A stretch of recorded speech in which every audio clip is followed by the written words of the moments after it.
All right, everyone. Welcome to another episode of David's Saturday Night Sit Back. I'm really excited to welcome the first author to the show, BJ Barnes. BJ was captain of his football team, all-state wide receiver, key club president, and was top 10 GPA in his class. But beyond those things, he is also the author of COVID, College, and Life Transition, and feels that he played some important roles within his community that can spark positive change. BJ is a telecommunication major at Texas A&M, and also is getting his minor in journalism.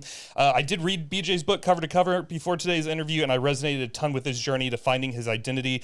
But as much as I learned about BJ, I know that we still have a ton of ground to cover today, and my hope for this episode is twofold. That one, you, the audience, will get one step closer to finding your own identity through BJ's story and what he's going to share today. But that also, by the end of this episode, your internal fire will be burning a little bit brightly to chase after maybe some goals that you've been wanting to accomplish and haven't taken action on yet. But with all that being said, BJ, welcome to your episode of DSNSB.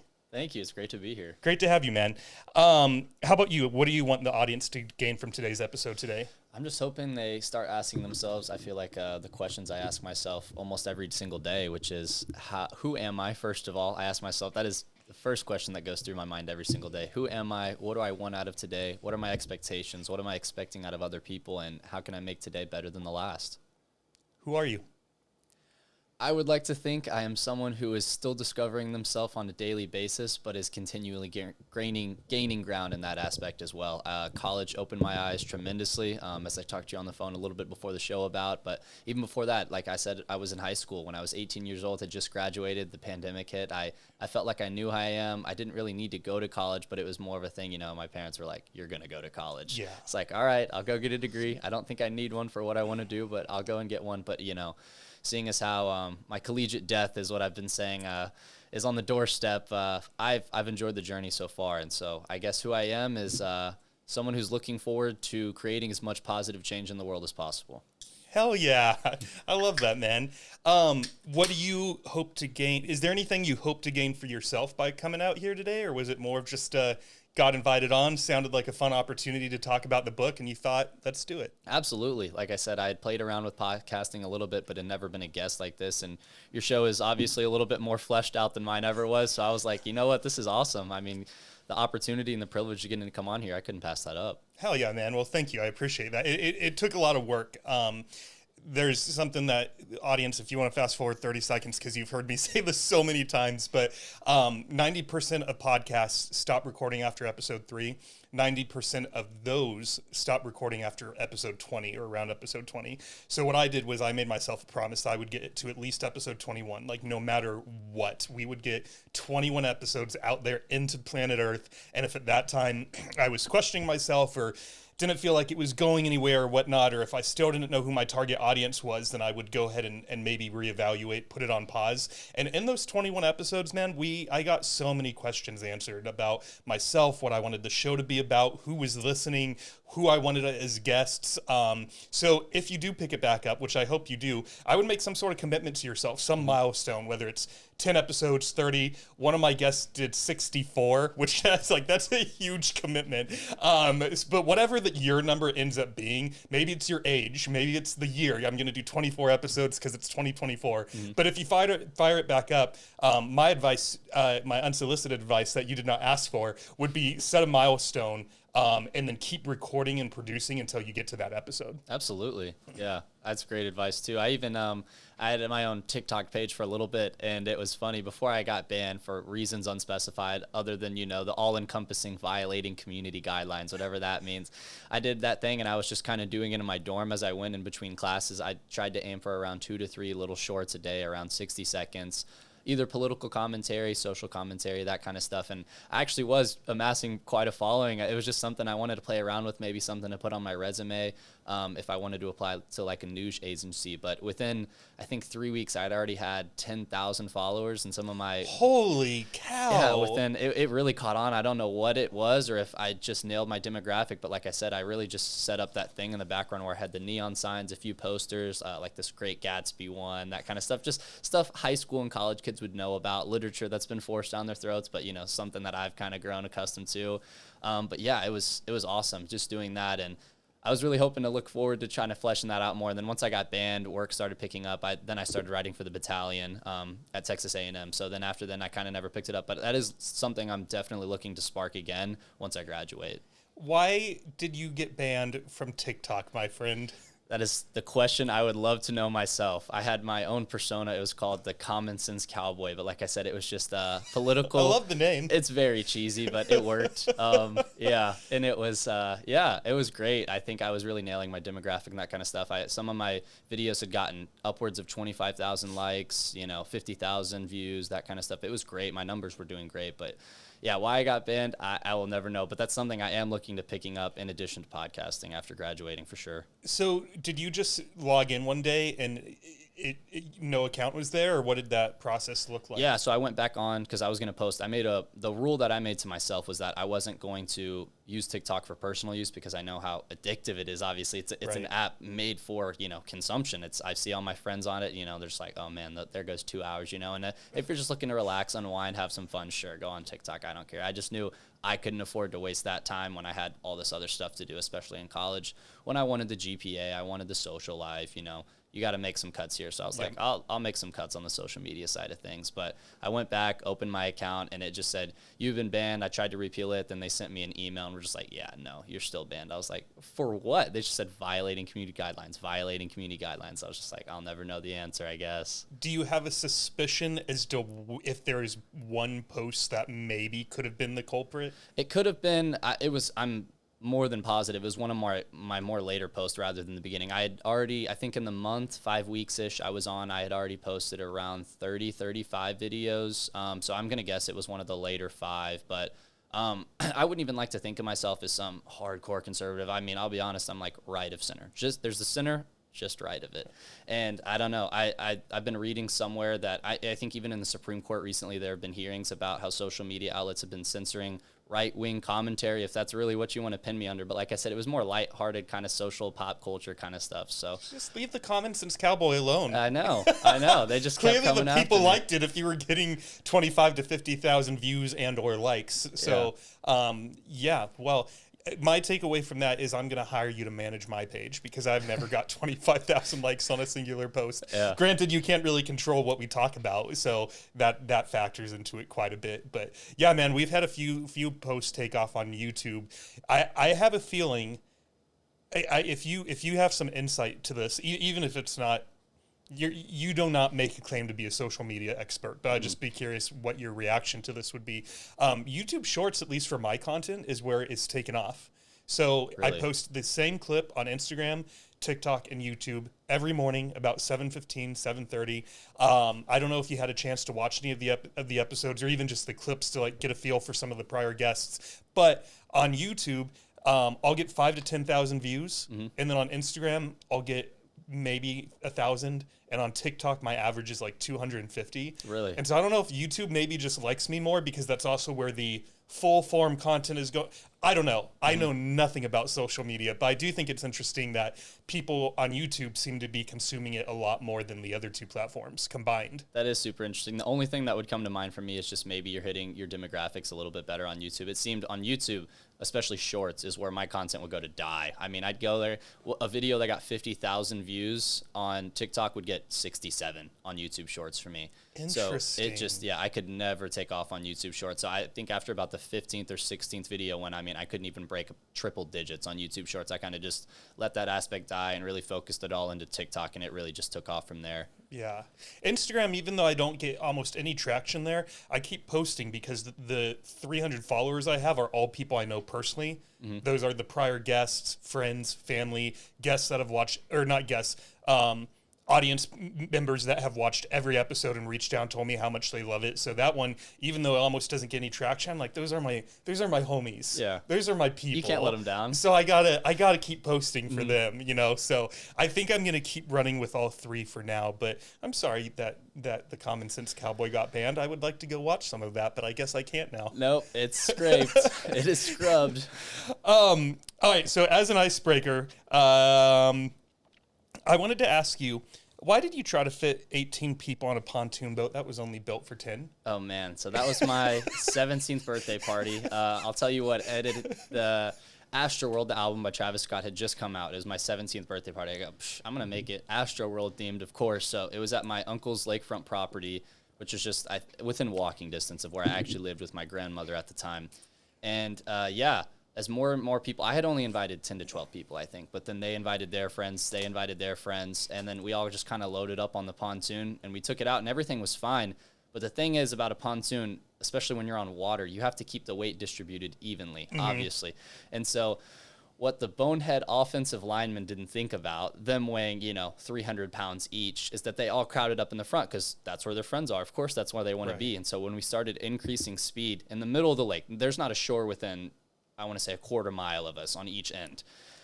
Started increasing the speed. We were going above 10, 12, 15 miles an hour. The front of the ship just started slowly sinking, and I just saw all this water rush on board. And I was just like, the first thought in my head was that I got to go down with the ship. If I can't save it, I got to go down with the ship, because seeing my uncle's wrath is far exponentially worse than just drowning right here. Oh man, but he wasn't mad, was he? Because in the book you said he was just sort of we saved it. He was actually, what I didn't know until we got back is that he was on the balcony and he'd watched us, and he was just laughing the whole time, like, if it goes down, we got insurance. It is what it is. They're out there having fun. But it was something that didn't cross his mind or my mind at the time, because a lot of pontoons will say 10 to 12 people. You can load up more, especially if you got little kids on there, that kind of stuff. As long as you're just not falling over each other and you have enough life jackets, you're fine. You're within protocol. But these weren't kids. This was the football team. It was the football team. Yeah. And that doesn't surprise me that you guys had some 300-pound boys on that team, because at the gym I work out at, both me and another one of my friends who's my age, we're both pretty extroverted at the gym, and so we meet a lot of people there, and we'll be having conversations with people I think are your age, and then they'll mention something about class, and I'm like, oh, do you go to like UT? And they're like, no, Westlake High. Yeah. I'm like, how old are you? Oh, I'm 16. Like, you're 270 pounds. Yeah. How are you 16? Those boys are beasts, let me tell you. And they're putting up more weight than I have ever put up in my life. And I don't even claim to be that strong, but like, as someone who's been working out for 18 years with relatively few injuries, I feel like I should be stronger than these kids whose balls haven't even dropped yet. Yeah. But they can do double, triple what I can do. It's wild. It's insane. I'm definitely jealous, but in other aspects, I have abs and don't really have to work for those. So there's a trade-off somewhere in there for sure. I hate people with abs that don't work for them. Get out of my house. I'm kidding. As another just sort of lighthearted before we jump into your story, I wanted to give you kudos for the chapter shaving. You asked me right before we started recording if I had a favorite part of the book. Hands down, shaving. So whatever chapter is before it, I was reading while I was using the bathroom one morning, and then I turned the page and I was almost done. So I was like, well, how long is this chapter? And so I start flipping through. I'm like, holy cow, because most of your chapters are like 2, 3, 4 pages. You can read them in 5 to 10 minutes. I was like, this chapter is really long. All right, I'm going to save this one. So that night, after I went to the gym and walked Thad, poured a little glass of whiskey. The two of us went onto the porch. We lit the tiki torch, and I read Shaving.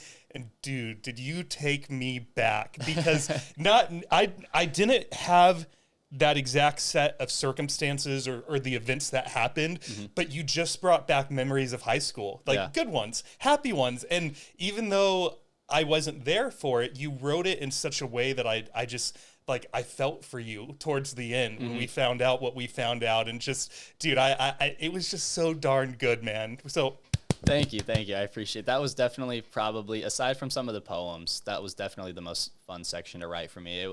Funny story too, even after publishing it, it had been 6 months. I wasn't even thinking about it. It was just, again, like a resume entry, something to post on my LinkedIn, get my feet wet. I'd probably publish in the future too, but just more or less, it was in my rear view mirror for sure. I was now focused on college, finally feeling at home there. Little tidbit, I spent the first 4 semesters of my college career in 4 different places. That was never planned. That's just kind of how it went, but we can come back to that. I had published it, and then just out of a random day, I was out, eating lunch with my mom, and I got a text from the girl I had written it about, and she was just like, hey, I read your book. And I was just like, here it comes. And she actually owned up to it. She was like, you know what? After reading it, you had told me time and time again in high school, and that's what I said in the book. We had teased the idea. We were a flame, on again, off again. Never got anything more than a hug, but we had flirted with each other on and off. And then she read it, and she was like, actually, you're right. I I could never really realize it until I was confronted with these words, but like, I am so sorry for everything I did to you throughout high school and after the fact. And it was just like, thank you, honestly, for writing this, which was the exact opposite reaction of what I was expecting, of course. So yeah, I mean, she really matured, I guess, after she read it, you know? Yeah. What in the book, I can look it up real quick if we need to, but do you recall what you named her in the book? Daisy B. Okay, how did you come up with that? Because that was such a specific name. It was pretty, well, I'll start out by saying it rhymes with her real name. Okay. And also because Daisy Buchanan from The Great Gatsby, too, she was kind of playing Tom and Gatsby at the same time. So when she was playing me, and his name in real life is Hayden, but I called him Luke in the book. Luke in the book. But yeah, that's kind of where I got my inspiration. Similar thing, you know, had been published 70 years before the fact, but I was just like, I'll draw some inspiration from that. How about I was going to ask you this more towards. I'm just going to ask you now. Whoever Laura Lee was, did you ever meet her in person? Laura Lee. She's from the chapter Just Out of Reach. Nope, I never got a chance to meet her, but she was beautiful over Zoom, man. Let me tell you. I thought for sure you were going to circle back to it.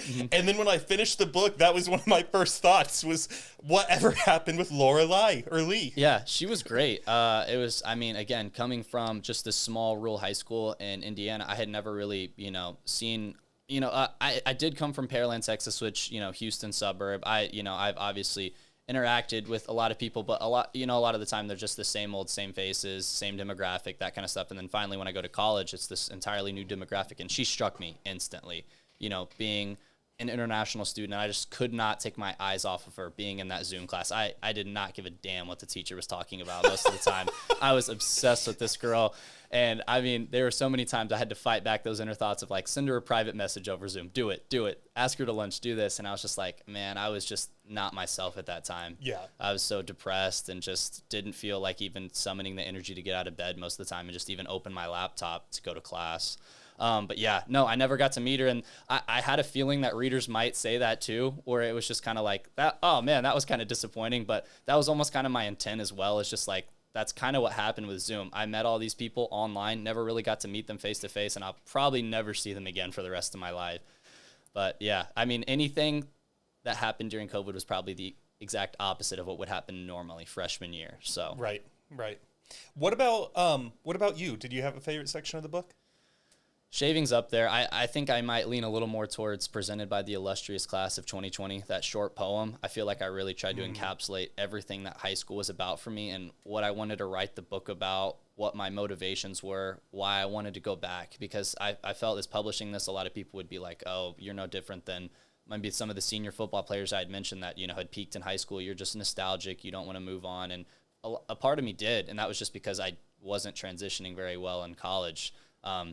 Amidst the pandemic and everything else. But I really liked that one, especially the line where I'm not going to word it exactly right, but it was something like, I wish it was great if we could all go back, not to the reunions we try too hard at, blah, blah, blah, but, go back in time and really just hug people before, we grow up, find jobs, have kids, that kind of stuff. But that was probably my favorite part of the book for sure.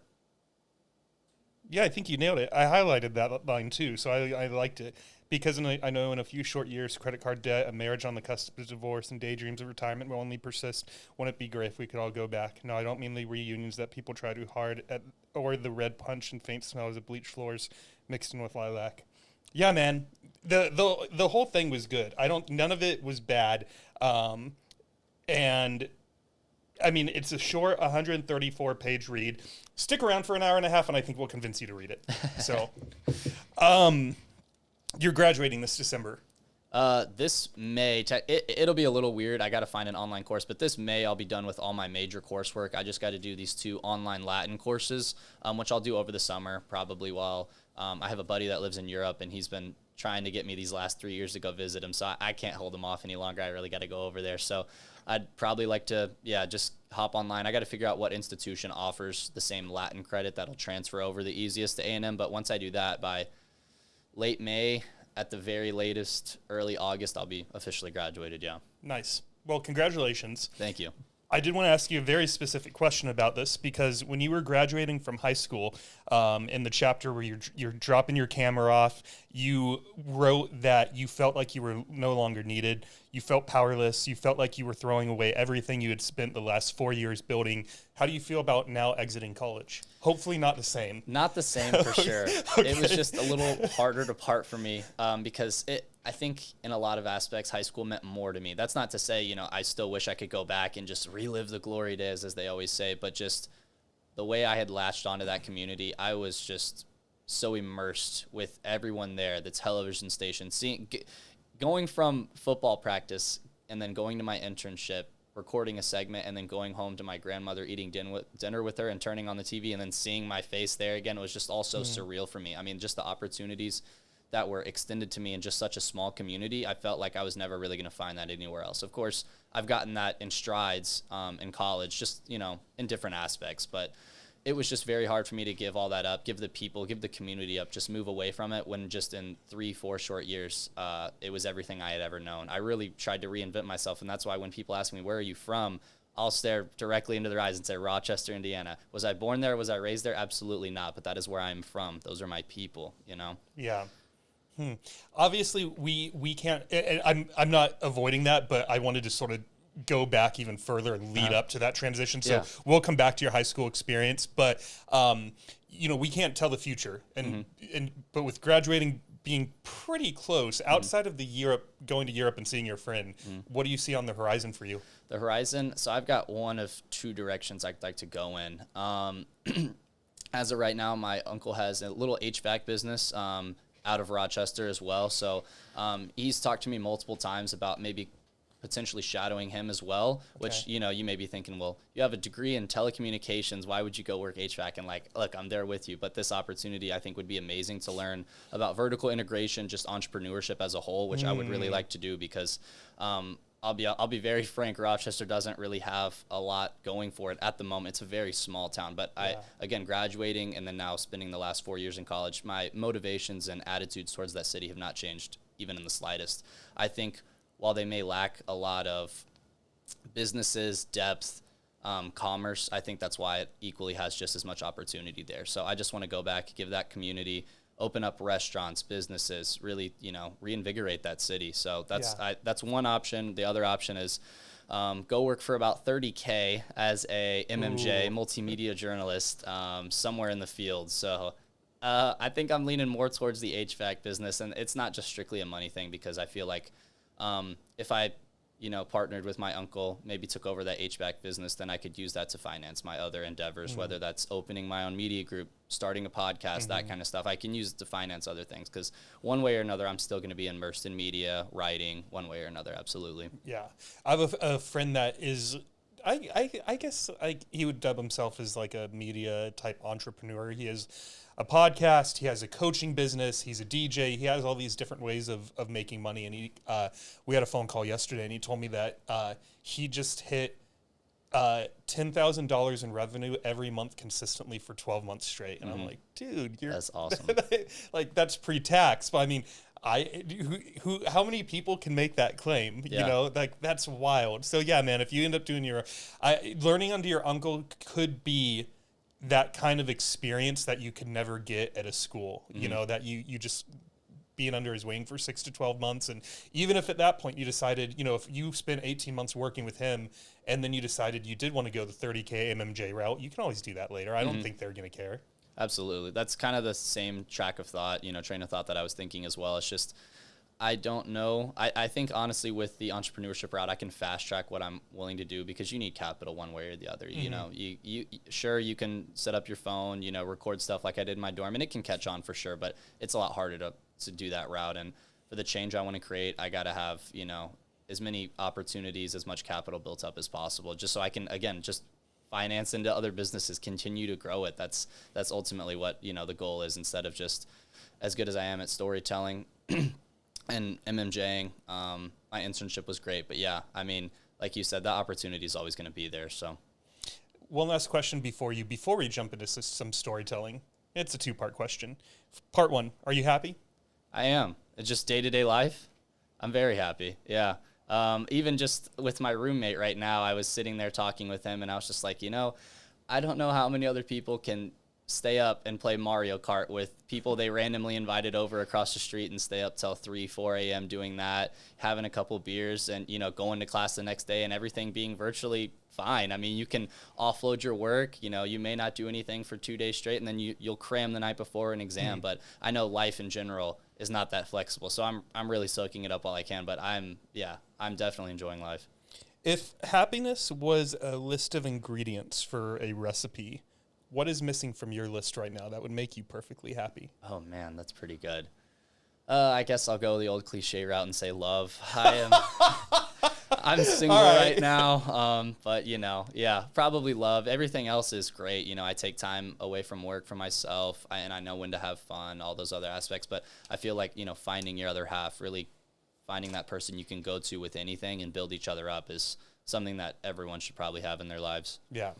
I do not claim to be a love expert, but one thing I did hear once from I think it was a podcast I was listening to on dating, but this dating coach, whoever it was, said that she hated the term "your other half." Really? Because she said if she was sitting here right now, she would say, "BJ, you are 100% you. Mm-hmm. You're a student, you're an author, you're a friend, you're a son, you're a nephew. Like, you are fully complete in everything that you bring to the table. So you're not missing half of BJ's identity. Mm-hmm. You are fully your identity, and whoever your future partner is fully her identity.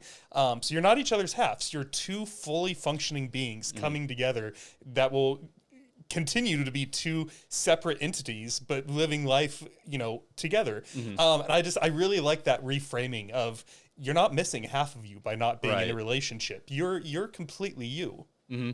Yeah, I've thought about that as well too. I think it's more of just a saying or anything like that too. Sure. But yeah, like absolutely. Like I think it's important too. A lot of people stress when they're in relationships, especially in college. I hear it all the time, whether they've been dating someone 3 weeks or 6 months or 6 years in some cases. A lot of people are very dependent upon their spouses to make them happy. And I'm like, that's an unfair burden to place on their shoulders. Like, you can't depend on that person to make you happy. They can build you up for sure. And it's your responsibility to grow with them just as it is much to support them. But you also can't depend on them for your source of happiness, your source of purpose, that kind of stuff. And in that aspect, I wholeheartedly agree. Yeah, 100%. Well, the next question, I'm really curious how you're gonna answer this one. You're unique in the sense that you wrote a book about you. None of my other guests have done that yet. So I feel like I have way more insight into your life than any of the 65 people prior to you that have been on the show. Mm-hmm. So with that being said, the audience, they don't know you at all. So give us some context about something that happened to you sometime between when you were born and sometime when you graduated, that explains part of who you are today. Graduated. We're talking high school then, because I'm not currently graduated. You could go back as far as you want. You could go back to your parents' divorce if you wanted to, but what's something in that time frame between birth and teen that just really tells us a little bit about who this man that is BJ? Yeah, I mean, I kind of I kind of allude to it too in the book too. I can't remember. It's towards the end. I can't remember exactly which section it is, but where I hop on that plane. I hop on that plane and eventually move in with my grandma to Indiana. I had never been there before. I didn't really know what the state, the culture, any of that was about. And so actually what the deciding factor was, I don't think I actually talk about it in the book, but my school in Pearland, when my parents had first moved there, before the divorce and everything like that, it was a very small town. I'm not sure what the population of Pearland, Texas was in 2000, 2001, but it was relatively small compared to the size it is now. And so seeing that how it grew so fast, it almost outgrew me in a sense. And so going from elementary, middle school, all the way up to high school, eventually I just didn't even recognize the people, the places, the town itself anymore. It had become so industrialized and urbanized that, I mean, just going to the grocery store was something to lament at the time. And I felt like I needed something a little bit slower, something a little bit more genuine. And so what I did was I sat down with my mom, and she said, I had kind of teased the idea, floated the idea to my grandmother a few times. I was like, I might just move in up there with you, and we'd laugh it off occasionally. But eventually, I think it was after I went to turn in my final for my biology course my freshman year, and I had known this teacher all the time. I had gone to her office hours, spent significant amounts of time with her. I went to go turn in my final, and she goes, "You had a great year. By the way, what was your name again?"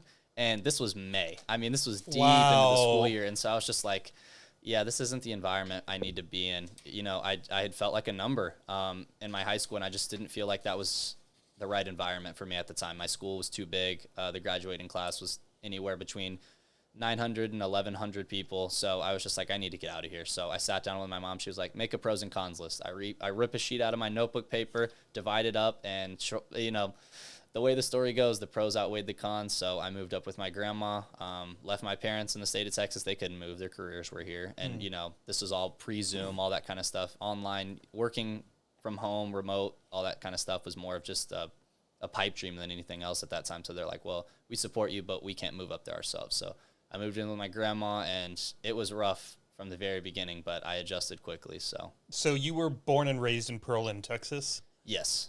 Population in 2000 was 46,000, in Yeah. case you were curious. Yeah. Yeah, I did something similar, except not until my senior year of high school. By junior year, I was just going nuts, and I was like, "Mom, Dad, you gotta let me out of here!" And shout out to Jim and Jan Barnes. They helped twist my parents' arms into letting me change schools, and I'm so thankful that they did. Let's go back a little bit further before we talk about that transition, because I do want to talk to you about it. One question I had for you is that you were born just a couple months after 9/11 happened. Yes. So what's your perception of that event? It's always, you know, through what we've learned in class. It used to be, I can't remember even towards my later years in high school that we used to do it, but I remember growing up every single time 9/11 fell on some sort of school day, we'd take the whole day. It didn't matter if it was English class, history, science. We'd always watch like a 9/11 documentary, talk about it, discuss it, what, you know, the significance of it was, what the repercussions were, that kind of stuff. And I feel like towards about high school, you know, whether it had been 10, 12 years since 9/11, we kind of stopped doing that. The reason why, I don't know. But yeah, we've always been referred to, at least my class, even in some of the commencement speeches that our first and graduating second class people made in their speeches. They're like, you know, I think we have really bad timing because we were born right after 9/11 and graduated during a pandemic. And it was just, it was so strange, you know, but it was so surreal to hear that together. But Yeah. yeah, as far as my event goes on it, I was always scared of flying growing up, but I had to all the time because whether my mom shipped me off to Indiana for the summer so she could finally have some alone time and, you know, we'd go crash with my grandma or my aunts and uncles up there. I was always super petrified of flying, but I think that's always because growing up and early on, those documentaries and just seeing the towers fall over and over and over again always petrified me, but, you know, I'm okay with it now. What's funny is by the time I graduated, we never had anything like that. I don't think any documentaries were made, or you know. So it's just funny as someone who was born. I was 14 when it happened, but it's one of those memories where I remember everything that happened that day. I remember when I was in the car with my mom when I heard, and when I got to school, I thought I was going to be the first person to tell the rest of my classmates, and everyone knew already. Oh, yeah. And then they gathered us in the like the main auditorium, and they basically had the news up on a giant screen. And then someone was like, "Is this a good idea for the entire school to be gathered in one place?" And they were like, "Maybe not. Everyone go back to class. Turn the news on there." And then some of the teachers ended up turning the news off because they didn't think it was good for us just to. The news was basically just replaying the video over and over and over again, and I think it was just scaring most of us.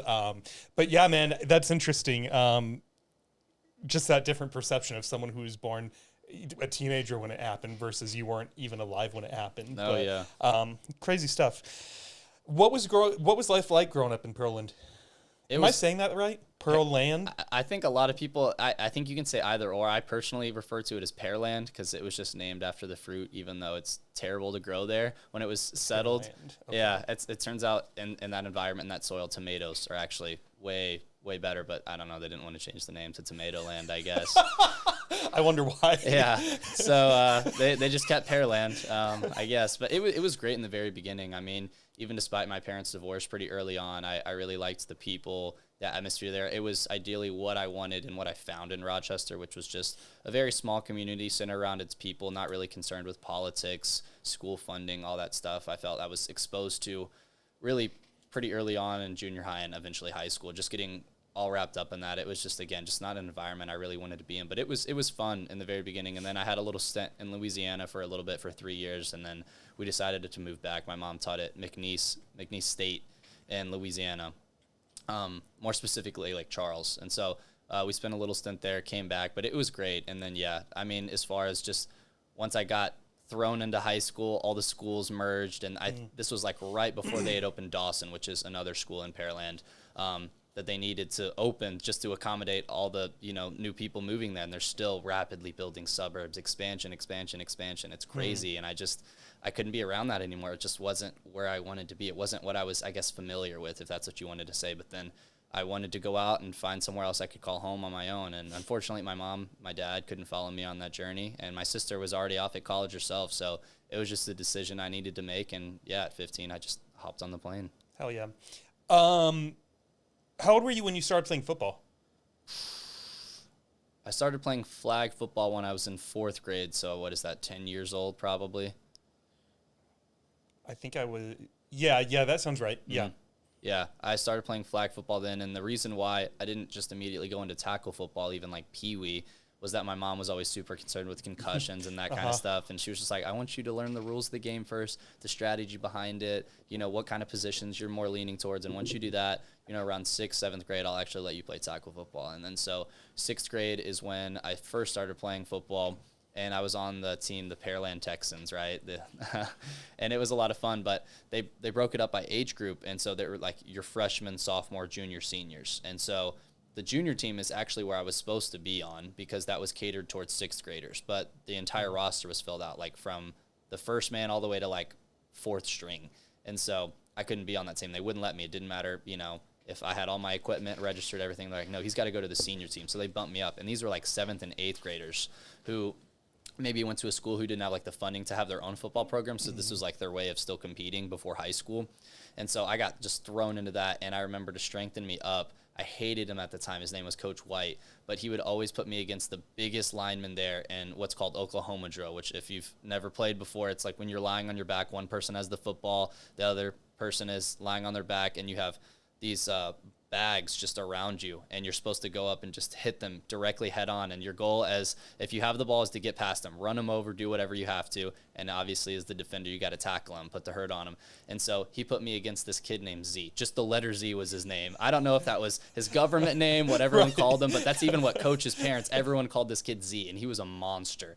And this kid, I mean, at 13 years old, maybe for him, 14 years old, he was just a tank. He probably weighed close to 215 pounds, and would just run over me every single practice. And I remember I almost quit like 3 weeks in, because I would come home just covered in bruises, head to toe. And like my mom would just make an ice bath at home, and I would just go soak in there and eat dinner in there and like cry. I was just, I hated it. I hated it. I was 12 years old, and I was just like, I don't think I want to do football. And she was like, no, I want you to play your first game. And then after that, if you still don't want to, then, we'll call it quits. Maybe you can find something else like soccer. And so sure enough, I played my first game. I loved it, and I just never looked back.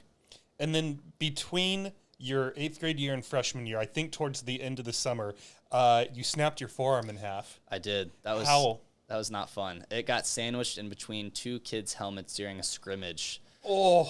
And I actually wasn't even supposed to be in on that play. So what had happened was I let my pride get in the way. I'm not going to lie. Going into high school, I was usually used to being a starter. And so going into high school, we had all these other feeder schools going into Pearland. And so I was competing, 4 times the amount of kids I was normally used to competing with. And so we were only looked at for like 2 weeks with some light pads before they finally made the depth chart. And so we went into the scrimmage, and I was like 4th or 5th on the depth chart for corner. And I just couldn't take that. So, like, as soon as we started rotating players out, I think when he called 4th or 3rd string to go in, I was 5th string. I don't even know if I would have got playing time that game, but I was like, I'll be damned if I'm just going to sit on the sideline the whole time. So I rush in, and I, literally pushed the other kid who was supposed to go in my place, who was supposedly better than me. I push him off to the side and go line up in his place, and he was just like, oh, all right, whatever, just go out there. And so I'm out there, and then I think it was the second play I was out there. I go to make the tackle. I did make the tackle, got the kid.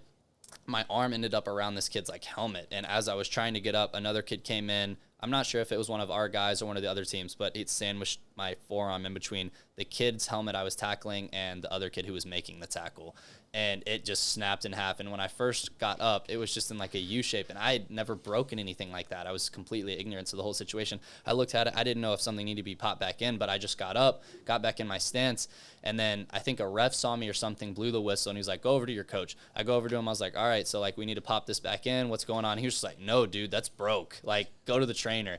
I go to the trainer. I sit down on the bench, and that's when like all the shock hit me too. Like I saw my vision starting to narrow. Everything goes black. My eyes are wide open. It's a Texas summer day. It's bright outside, but my eyes are wide open. I couldn't see anything. I was blind.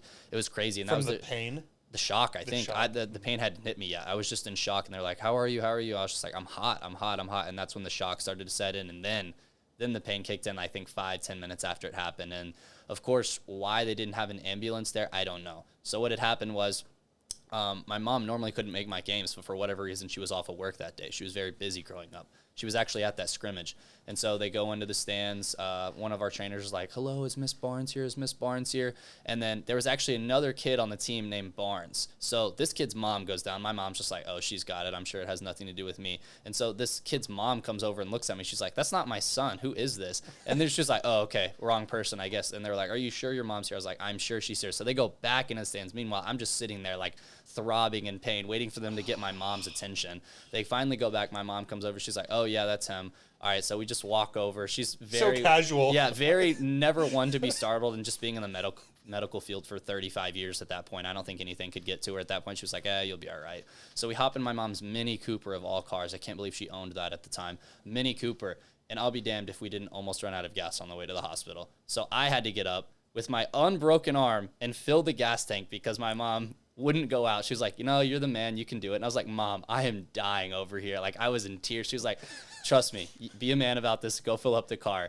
And then so with my left hand, I go put the tank in, fill it all the way up, and we made it to the hospital. And I was sitting there, I think, for another 3 hours before they could finally work in my procedure. My God. Did they give you any like pain pills or anything? Yeah, so I can't remember if my mom was here, she'd know the name of this drug, but I couldn't remember. They had just like, I don't know the right terminology for it, like not outlawed it, but they didn't want to use it in this specific hospital anymore. They're like, we're not going to use Oxycontin, that. Was it? No, I can't remember what it was. Giving this 13-year-old, he's addicted drug. Yeah. Yikes. No. I don't think it was that, but I can't remember what it was. But they decided, 2 Advil will work just fine. Of course, it didn't do anything. I was sitting there just throbbing in pain, and then they finally, I didn't have to go under for surgery. They didn't like slice into my arm, but what this doctor did was like basically put me under, and they like re-broke my arm so it would grow back straight. And apparently I was like kicking and screaming the whole time. I was unconscious. I don't remember anything, but I was still conscious during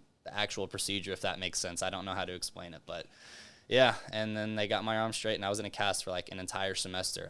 It took so long for it to grow back. It was really weird. And the doctor even was like, oh yeah, 6 weeks she'll be out. Okay, maybe another 4. Okay, maybe another 4. Every time I'd go back, it was more and more time, and it'd make me so mad. But yeah, from like August to late December, I was just in this cast. It was terrible. You are the first person on this show to make me squirm. We haven't had any broken bone stories yet, and there's something about that one that's just ugh. No, it wasn't fun. I can tell you that. Oh my gosh, yeah. All right, but you're good now. And the reason I brought that up was because you said that during that year, we're sort of catching back up now to the story you told earlier, is that during that year you found out 2 things that you may have not found out if it hadn't been for that incident. One was the disinterest of the teachers, and 2, do you remember what the second one? Second one was how the coaches didn't care, yes? You just said, the way you worded it was that Texas's football culture seemed cutthroat. Yeah, it was very cutthroat. I mean, you were very indispensable in the sense that, like, again, I thought I meant something to this team. Granted, I was like 4th string, but I was like, I'll prove myself. That's not really a big thing. I've always been counted out, but it's very cutthroat. As soon as I broke my arm, they wouldn't let me wear my game jersey on the side. They're like, I essentially didn't feel like I was a part of the team. I couldn't believe that. That's when it really set in, is when I tried to put on my game jersey, and they're like, no, take that off. You're not playing. And I was like, but I'm still a part of the team. Like, no, you can be like the ball boy. I'm like, I'm not being a ball boy. I'll get on the bus right now, and I'll sit on there until we have to go back home. It was when we were playing A-Leaf ISD. And yeah, and the coach just was like railing into me, just screaming in my face about how I shouldn't wear the jersey, yada, yada, yada. I should be grateful to go catch the PATs and be the ball boy and everything. I was like, I'm not doing that. I'm a part of the team. This is ridiculous. Like, I'm not some 6-year-old. Make the coach's son do that. I'm not doing that. And so after that, I was just like, no.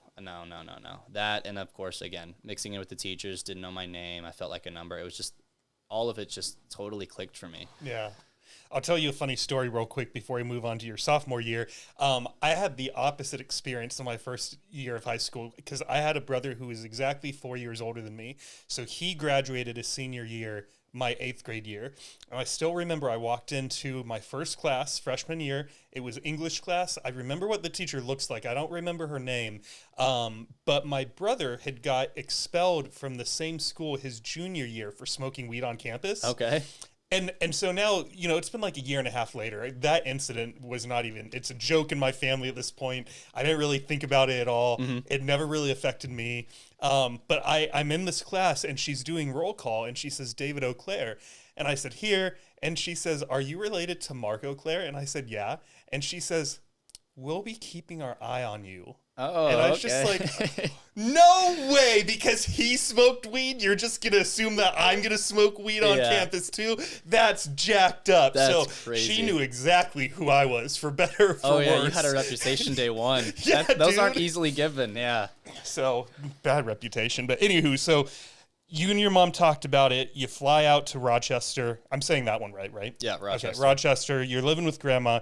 Do you recall what your first day was like on that new campus? My first day as far as school starting? Yeah. Yes, I do. So I had only known probably a handful is even generous, probably 2 or 3 people. So the summer prior to that, when we were doing 2-a-days and everything like that, I was getting acclimated. My life was terrible in a sense. I didn't even know if I had made the right decision to move up there just because I didn't know anyone. So when I wasn't at practice or I wasn't at coffee with my grandma in the mornings, I was just sitting at home, just wasting away is what it felt like. But then once school finally started, so I had walked in, kind of getting acclimated. There was just a sea of students by the guidance counselor's office because back then we were still kind of making that transition from making everything digital to still being on print. So everyone still had their printed schedules, and they were all just banging on the counselor's office door. Poor girl had probably just gotten there, just gotten her morning coffee. And it wasn't a huge school. There might have been 500 people total in that entire school, maybe 600 in that entire school. And I want to say 150 of them were at this girl's door. And it was terrible. They all wanted their schedules changed and that kind of stuff. So after I made my way past them, I went back and sat by our school mascot. That'd be the zebra, which is like this giant life-sized stuffed animal of a zebra and like this plastic caging. And there's like a whole bunch of seats over there and everything. It's by the cafeteria. It's like a common area for students to converse before first period starts. And so I go over there and I'm looking for John, one of the only people I know at the time who was also on the JV football team. I didn't make varsity yet. And I couldn't find him anywhere. And I wouldn't find out later that he actually wasn't allowed to go to school. The bus never came and picked him up because the house across the street from his blew up. Their meth lab blew up. And it was school protocol not to go within like a 1/10 of a mile, a quarter mile within, any of that stuff. So he had to end up walking to school. His parents had already left for work. Poor guy walked to school, made it there by like second period. And then I finally caught all up with him, at practice. I was like, dude, where were you? I was looking for you in the morning. He was like, dude, the meth lab across the street from mine blew up. And this kid lived in a rough neighborhood for sure. So anytime we went over there, I mean, we were always a little on edge when I spent the night at his house. But yeah, it was so nice catching up with people just in a different, socio-economic background than me. But he was a sweet kid. And then as far as everything goes after that, the first day, I just remember always questioning myself every single period as if I had made the right decision. But little by little, sure enough. And then I finally made it to football practice. So How did that go well? Football practice was good, yeah. I mean, I remember being a little anxious because I had never played quarterback before, which is what the coach at the time assigned me to play, even though I'd only played corner and receiver. He was like, no, we don't really have anyone to play quarterback for JV, so you're going to be the quarterback. He didn't really even give me an option. It was more like, this is what you're going to do. You're athletic enough to maybe, hand the ball off to somebody. Our running backs will take care of most of the work for you. I was like, all right, I can do that. I can be a game manager. So but that was fun. Tunnel vision happened your sophomore year, right? Tunnel vision did happen, yeah. I want to talk about this story specifically, not because I want to talk poorly about the antagonist of the story, but for another reason. Mm-hmm. Can you recall that story for us? I can, yeah. So moving up there, I knew I wasn't going to make a huge impact right away, but one of the things I noticed missing from the football program, while it not being quite as big a deal as basketball in the Midwest, it's still pretty up there. It's a close second, which is obviously in juxtaposition to, again, the cult-like culture of football, almost the religion it is here in Texas. So I was just like, no, we can bring a little more umph here. We got enough of the town here. We should be able to do something. And so I noticed every single game I went to, us and whoever we were playing at the time would just simply walk out onto the field. There was no introduction. There was no music. There was no welcome the Rochester Zebras to the field. Whatever. They would just go from the school, they'd pad up, and then just walk onto the field. I was like, this is so anticlimactic. You're not getting the audience involved. You're not doing anything. So it's like what they're missing is a tunnel. Every Texas team from, the little tykes all the way up into high school and even college, they all have tunnels. They all have their own walkout tunnel. And so what I wanted to do was bring that to Rochester as well. And so in my study hall class, which was 7th period, I just Googled some online tunnels, manufacturers, distributors, all that kind of stuff. And then I approached the AD, the athletic director, and I was just like, hey, is this something we could find, some funds for in the budget, allocate some towards, doing this tunnel? I think it'd be really cool. We could get some fire extinguishers, what they do, build up a lot of smoke and just have this really cool entrance. He was like, that actually is a really cool idea. And I think to this day, we're only one of very few schools in northern Indiana who actually do it. And I think we might have actually started that tradition. But prior to that, no one really did that. And so he was like, yeah, well, I'm going to leave it to you. This is your project, but go find some sponsors and get back to me. I'll do my work too, but, I'm going to leave this up to you. Go find some sponsors. And so I was reaching out to people, and no one really wanted to sponsor the whole thing. I think the tunnel cost around $5,000 or $6,000. But some people are like, oh, I'll give $1,000, I'll give $500. So at first I thought we were just gonna have sponsors plaster all over the side of this thing, making it kind of ugly. I was just like, man, I wish there was one sponsor that would just do the whole thing. And sure enough, I got called down to the athletic director's office, and one day he was like, yeah, we are gonna find a sponsor. Someone actually reached out to me, and it was this guy, this local insurance agency guy who had reached out. His office might have been 2 miles away from the school, very involved and that kind of stuff. And he was like, he's going to sponsor the whole thing.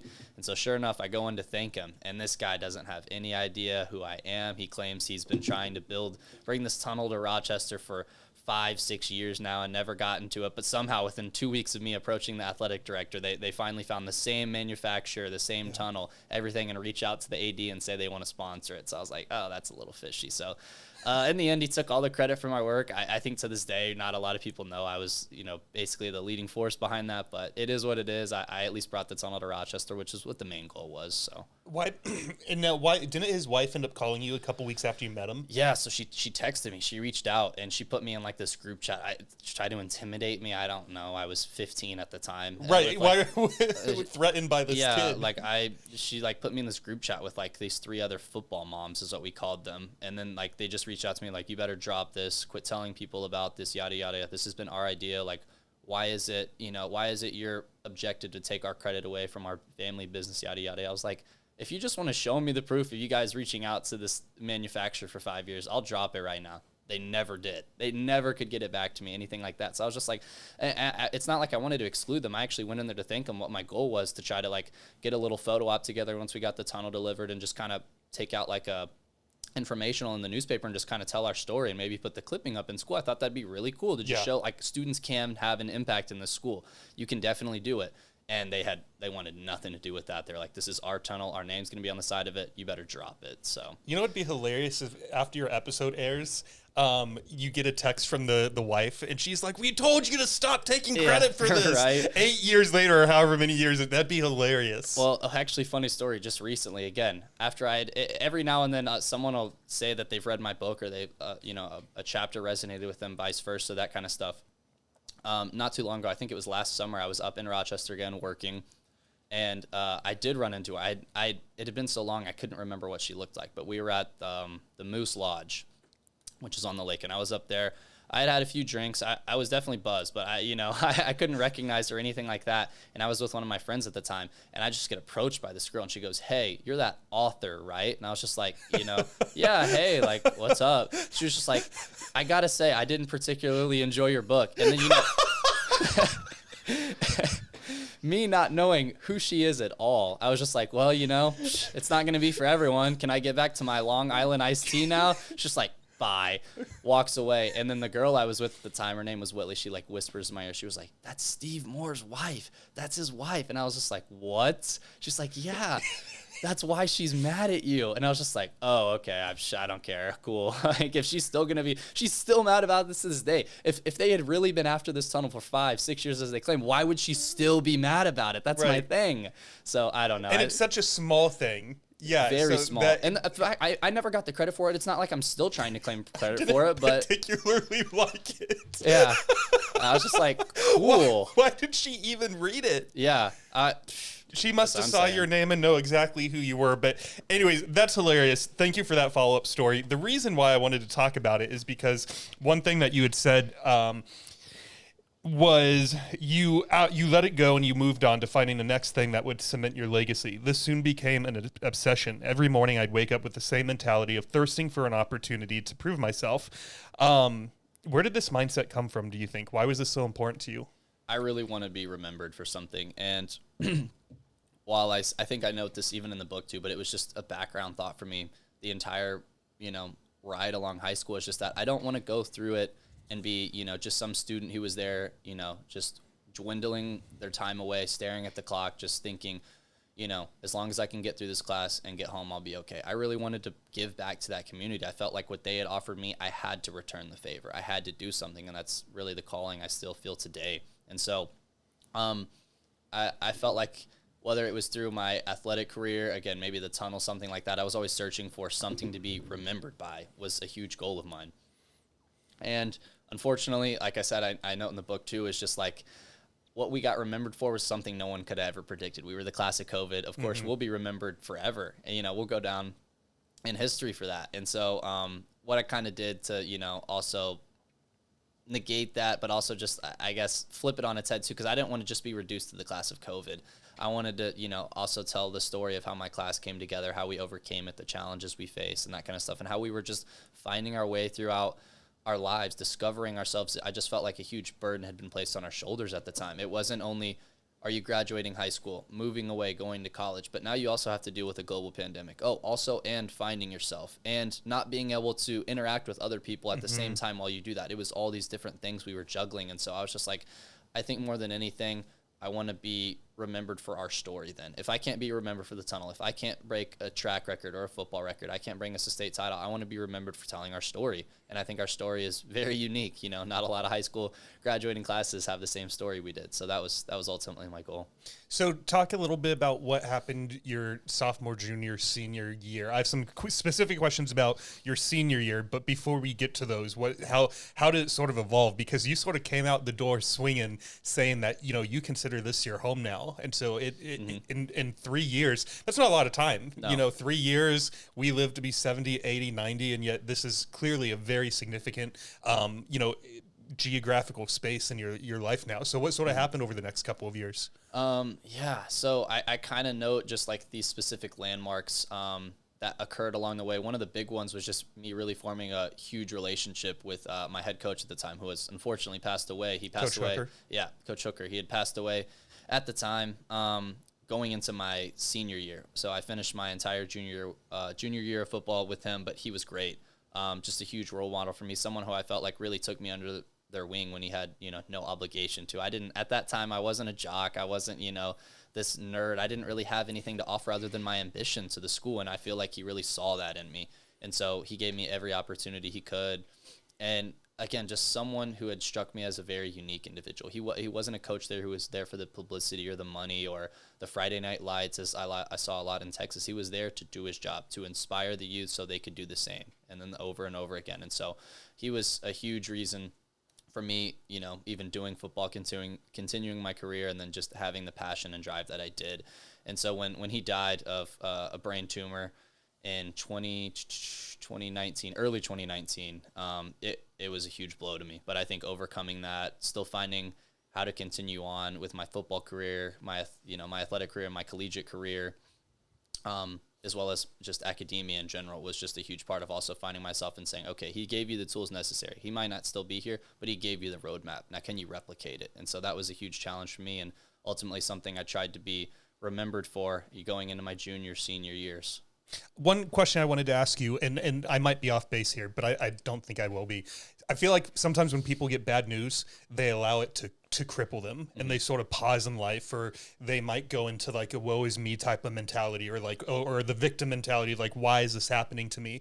After you guys found out that he had the tumor, you guys went and won your first game that season, 55-7. Yeah. Why do you think a big part of it was because you guys were almost like trying to fight for him, or like, why do you think you won that game particularly? Is there a link between learning that news and that first win, or not so much? I think absolutely. So, like I said before, the game prior to that, it was the last regular season game of the season, and we were going to make the playoffs regardless. But it was our last regular game of the season, and the weather was just terrible. To this day, it's probably still the worst conditions I've ever played in. So just that, those conditions, along, paired with getting the news that Coach Hooker wasn't going to be with us for that game because he was in the hospital at that time for unspecified reasons. We didn't know yet. We just knew that he needed to be rushed there immediately.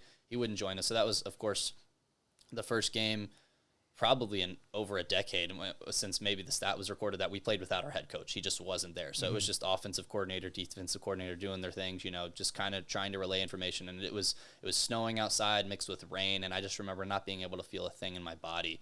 And we had just got our asses handed to us on the field. I can't remember the exact score. I think it was 28-8. And we just couldn't get anything going on either side of the ball, just riddled with injuries. I mean, like 5 starters got injured. We're out for, I think, the rest of the season. It was just a brutal game for all of us. And then so going into that next game, we knew that Hooker wasn't going to be able to be on our sideline, but, he was also fighting a different battle. So we had to take care of our business too. Again, he gave us the tools. He might not be here, but he gave us the tools. So we did our best. Some of it, I'll admit, had to do with seeding too. The team we played was not very good. That's fair. But they were not very good. Don't say that. Let's edit that out and just right. say, yeah. Right. No, they were the defending state champs. We went out there. It was Battle of the Titans. No, they weren't very good. But we gave them hell. They only scored a touchdown on us, I think, after we took, like, it was JV in there or something at the time. So, but yeah, I think that was a huge motivator for us too. And then again, even in the second game, we were mounting a comeback. I really think that team probably could have gone to semi-state or state. Absolutely. Those seniors were amazing. Huge role models for me as well, in my developmental years. But yeah. And then, of course, that next game that happened, we lost, but that was also because they were the defending state champs. We had 4 fumbles in the first half, and it was just too much to overcome. We were mounting a comeback, but we just got beat by the clock and ourselves, so it was unfortunate. But, yeah, going into that second game after we got the news, absolutely. On this last Sunday, I went to see this band play. They're called Hard Sell, and my buddy here, Tom, he's their drummer, and dude, it was the best performance they've ever had. Oh, yeah. I've probably seen them perform now 8 times, give or take. They were on fire. And afterwards, I went up to the lead singer. His name's Chris. And I was like, dude, I'm not like shitting on any of your prior shows, but you guys just brought something to the stage tonight that I haven't seen you bring yet. And I've been coming to your shows. And he said, you know what I honestly think it is? He's like, I had the shittiest day today. I had to put down one of my pets. This venue isn't paying us what they should be paying us. And he just And so as I was reading that particular chapter and the win, and also thinking about that conversation with Chris, I wonder, if when we get bad news that might anger us, frustrate us, hurt us, the news about Coach Hooker, I'm sure was devastating when you found out what it actually was.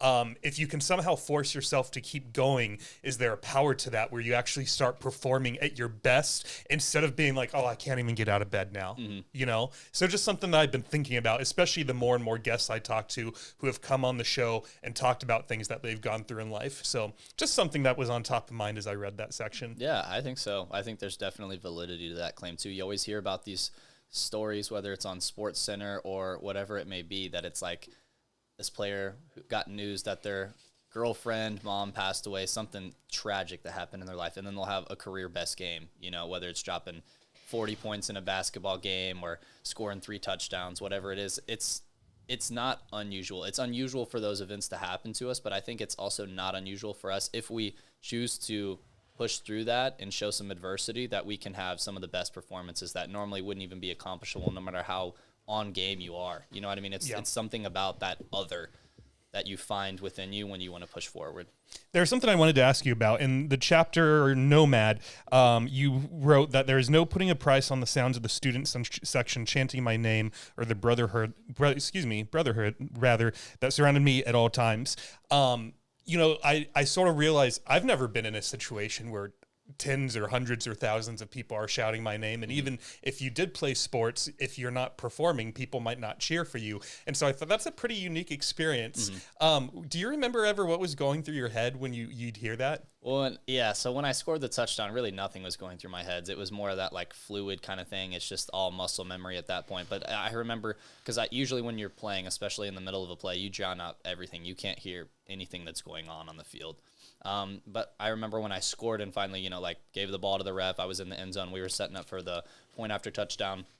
I could hear them chanting my name, and it was just something that was just like, this is my welcome home moment. This is what I've worked so hard for. I broke my arm my freshman year, overcoming that, starting on JV, and then, barely getting any playing time my junior year. This is what I worked for. I knew I had this potential in me, but I had to keep persevering to finally get there. And then, hearing them chant my name was just amazing. Like all those people that I walk past, have classes with, interact with on a daily basis, like seeing that community come together and just cheer for our team. And then, sometimes even me, myself, it was just such a eye-opening experience for me. I mean, it was just something that I was just like, this is a key moment for me. This is awesome. Like you said, maybe, some people aren't privileged enough to even have that experience in their life. And it's something I intend to hold on to for a very long time, as little as it might be in some far away game that I'm sure many people other than myself have forgotten about by this point. It's something that's going to live with me forever. Yeah.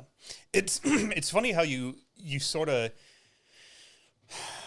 you have those, like, I call them blackout moments in a way. Like, we're not even drinking right now, right? You and me, we're just drinking water, but I guarantee you that when I wake up tomorrow, maybe not tomorrow morning, when I get to editing your episode, I always forget like 60, 70, 80% of it, even though I'm stone cold sober right now, I'm like, we talked about that? We brought that up? We riffed on that for 20 minutes? It's weird. I just get in this like almost like a podcasting mode where I'm so focused that then I walk away and it's like my brain just dumps all of it immediately. It's a really weird thing. Yeah. I'm sure there's some psychology to it, but yeah, I don't know. Yeah, it reminds me almost of that movie. I don't know if you've seen it, the Pixar movie Soul. It's like when we're doing something we're so passionate about or we're in the zone. It's like, again, we're not even conscious of what we're doing. It's just something other than ourselves taking over. And it's like, you don't even realize what you're doing, but you're in the zone. You know what I mean? But yeah. That's a pretty good movie. I recommend it. It came out, I think, in 2020, 2021. But yeah. My family still has a Disney subscription, so I'll check it out. Yeah. Or if it's on Disney. Is Pixar Disney? Mm-hmm. Yeah, okay. Yeah, I'll check it out. Why not?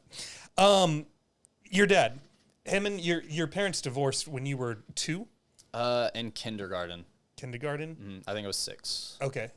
What was your relationship like with them back then? Prior to the divorce or after? Both. I would say before. I was really young, so it was more just like, again, it was just like, Dad, he's my superhero. He's, everything to me. And, he still is for the most part, but, it was more of like, when you're small, you see your dad for everything he is, not necessarily everything he isn't at the time. And then so I think after the divorce, moving away, seeing his limitations, also just like the limitations of my parents' relationship, how they strained one another, it was really eye-opening for me. And then when, for that little stint I lived in Louisiana, just having to drive an hour and a half, just to meet in Beaumont. We'd always meet at this place called Jason's Deli. I know it's a chain, but like this one in Beaumont. And now I always got there, and my mom would always be there because my dad's perpetually late everywhere. We'd always get there, and it'd be like, sure enough, like an hour before my dad would get there. So we'd always go into Jason's Deli, and I'd always get the spaghetti bow tie pasta. So now I always associate that with like my dad picking me up in the early years after my mom's divorce, but I still order it every time I go to Jason's Deli. The very seldom times I actually do, but yeah, even after that, so going home with my dad, and he didn't have as much, I guess I would say, as my mom. He didn't make as much. My mom was the breadwinner. So just seeing his bachelor pad, seeing what he was like outside of a marriage situation was vastly different than anything I had grown up with before at the time. And so again, just seeing the dirty dishes stack up, seeing him microwave his meals instead of cook them, which is what my mom would always do, and that kind of stuff, just seeing him on his own, I'm like, so this is what it's like without a significant other. This is what it's like without a wife, that kind of stuff. And obviously it varies for everyone, but that's what my little mind was thinking at the time. But yeah, I still have a great relationship with my dad, despite it not working out with my parents and everything like that. But he's a great individual. But yeah, I mean, just seeing that and just seeing how we also I was still so close to him despite being, I think, 40 years in age apart from my dad, 39 or 40 years, how we almost grew parallel from one another despite being 40 years apart from one another. So as I was growing, as I was learning how to cook, clean, pick up, care after myself. Normally the things that, may be burdened to your significant other if you're not responsible. I was also learning to do those things as he was too. So it'd be like, all right, let's learn how to cook together. Do you actually know how to do dishes, this and that? So I think we kind of made it fun. That's well, maybe not awesome, but yeah, that's interesting that you guys were both sort of growing, getting your independent, not independence, but the parallel that you just drew. When you had that realization that you needed a father figure, was that in high school or was that more so in college? I would say high school for sure. Why? Yeah. How did you know you needed that or wanted that? I mean, I would go around and I would see people who either had nuclear families or just, who were a lot more stable than I was at the time. I knew I had passion, I knew I had drive, but it was like I'm still missing, parts of my support system that I'm not going to find anywhere else. And so trying to find a father figure was something I desperately wanted to do, and I eventually did with this cop who actually lived in Rochester, and he was the father of one of my best friends at the time. And he was just a great individual. He in his spare time, I mean, before work, that kind of stuff, he would get out of bed at 4:30, 5 a.m. and go train us, whether it was chasing us in his police cruiser, blaring Queen, or, making us hold an axe, or what he called it, a maul. It's just a heavier axe with a weighted head over our heads for 45 minutes straight, and just telling us all these quotes of Karate Kid, Rocky, this kind of stuff about how we needed perseverance. It seems so cheesy and cliche, but it really did inspire me to try to be more than myself, try to figure out what a man is and how I can try to find out how I can give back to my community, spouse, other people around me, because being a man isn't about, what can I do for me? What can I do for myself? It's everything else. Yeah. So I think he was a great role model for me at the time. That's awesome. I am curious if there's someone listening to this, because I do know that there's a group of teens in the audience. So maybe someone that's a little younger than you, and they only have one parent in their life. Is there any advice that you would give them, not knowing anything else about them? Yeah. Obviously make with what you can. I mean, for a vast majority of my time growing up, obviously past the age of about 6, I would say 90% of the time I was spent with my mom. So I basically was a single parent household. And she didn't really date or anything like that. She was so focused on work and just providing for me and my sister. She didn't really allocate any free time for herself, unfortunately. She's starting to do that now, thank God, whether it's doing Pokemon Go or whatever. Yes. It's hilarious. The person she's finally becoming, like, I finally am feeling like I'm getting to know my mom. But yeah, in terms of, being a single parent and kind of growing up with that, it's important to also know what their needs and their limitations are too. Because again, kind of similar to like the spouse thing we talked about, it's not like you can be dependent upon them for everything. They're going to have their limitations. They can't provide everything you need for them. They're going to do their best, absolutely. But you also have to figure out ways to give back to them, which I unfortunately, now looking back on, probably did not do enough of growing up. My mom was always exhausted coming home from work, working a 12, 13-hour shift as a nurse, and then having to cook dinner, clean up, all this other stuff, and I was just sitting there watching cartoons. But it was very rarely I ever stopped to ask, what does my mom need out of me? How can we, how can I ease the burden off of her? How can I improve our relationship? And those just aren't questions you ask, at 11, 12 years old. But I wish I had done more of that at the time. Yeah. What'd she do? She's a nurse practitioner at MD Anderson. She's retired now. But okay. Yeah. What kind of nurse? More like oncology. Okay. Yeah. Cool. So let's talk about your transition into college. And you sort of answered this question already, but you can tell when I was reading the book that you were frustrated, lost, and you mentioned why. It's not just a pandemic. It's I'm going to college. I'm isolated in the 64 square foot room. Let me ask you this, actually. Let me reset here. You never named the name of the school. No. Why? I don't, because I didn't want to even have them in my book. I was so mad at them at the time. I wasn't even going to put the name of the institution in my book. Well, because I was thinking of it of a few ways. I thought this could be maybe just a professional thing, because the way you're writing about them, maybe it would be like a dig, or it might look bad on you to put the name. But then I was thinking, on the other hand, I was like, he should name the school, because then other kids can get your insight about your experience there and how they market themselves versus how they really are, and then it can be sort of like a warning sign to not go there. So I figured there is a reason, and that's an awesome one. Yeah. that would never cross my mind. Like, you're just like, I ain't saying that name. No, I didn't want them to take up space in my book after all they had done. No. How'd you come up with the name Wherewithal University? Because it's a private institution. I feel like in order to go there, a lot of people, I was on scholarship, so I am not one of these people, but a lot of the people that went there had a lot of wherewithal.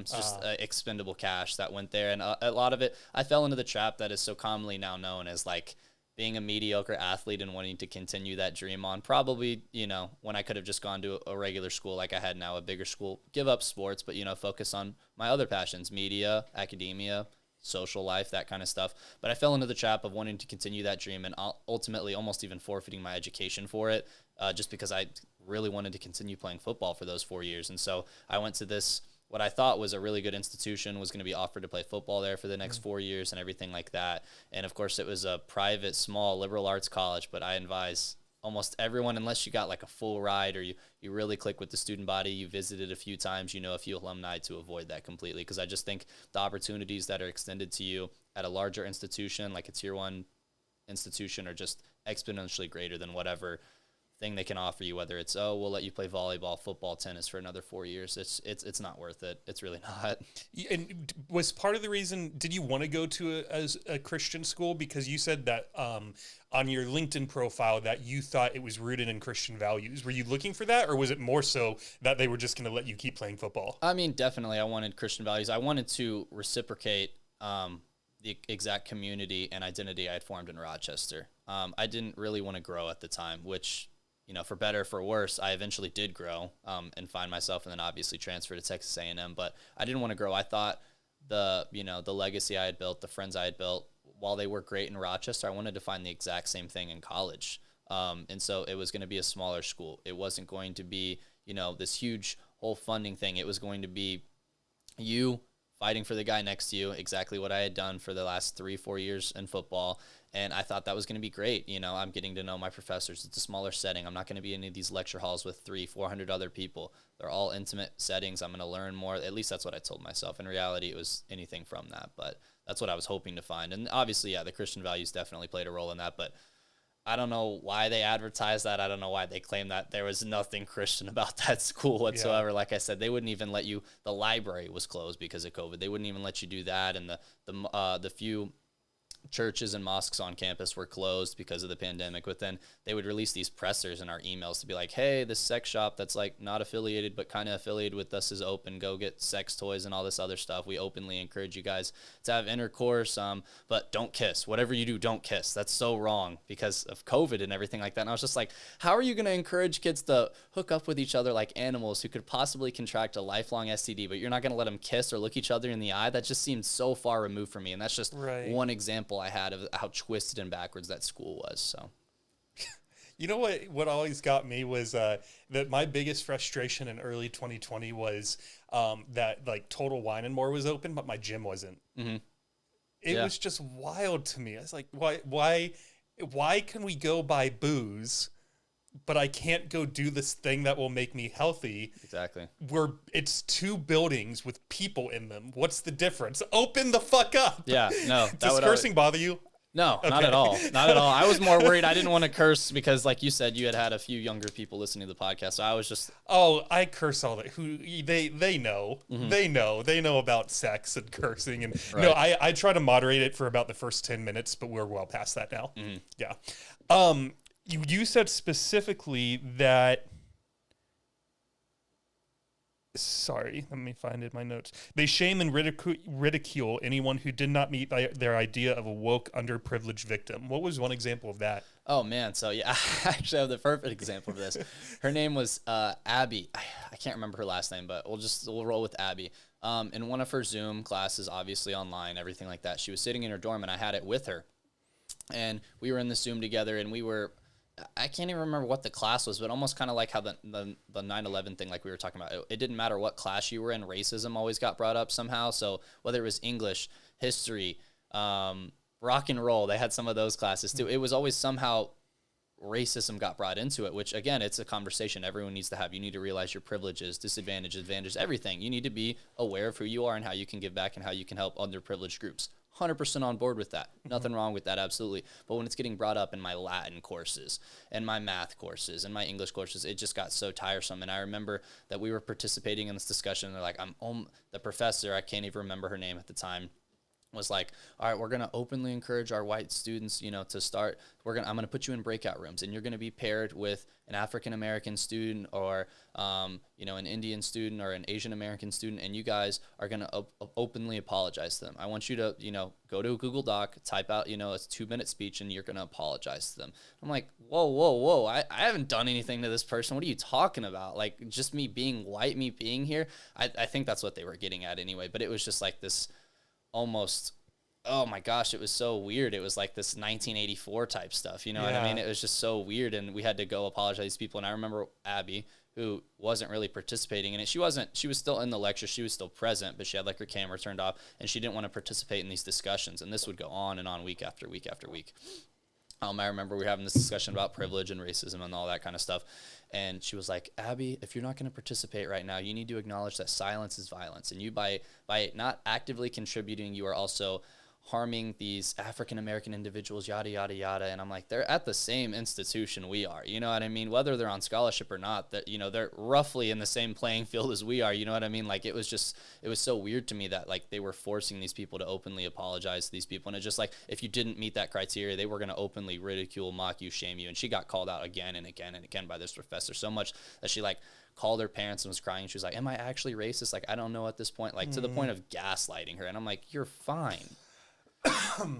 So it was just, that again, one of the many aspects of the problems I had with that school. So yeah, that's crazy, because if I was to call you up every day and say, let me put a positive spin on it, because I don't even want to say something negative to you. If I was to call you every day and be like, BJ, good morning, friend, you're awesome.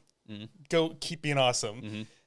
You'd probably start to believe it, right, as it's being told to you over and over and over and over again. So when you flip that on its head, like that poor Abby, that she called her parents, because I feel like that professor was causing her to believe something that was never there before. Right. So she probably didn't have a lot of bias and was not racist, and probably had friends and that were not whatever skin color hers was.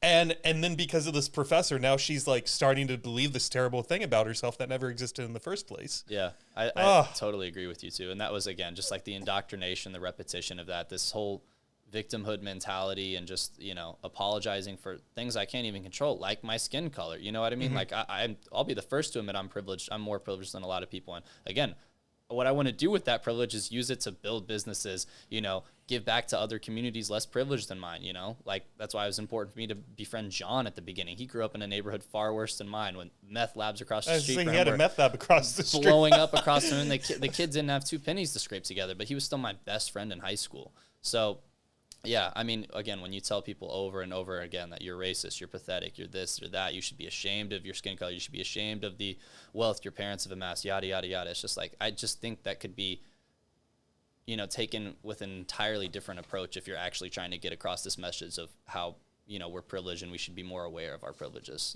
I just didn't agree with that teaching style at all. Yeah.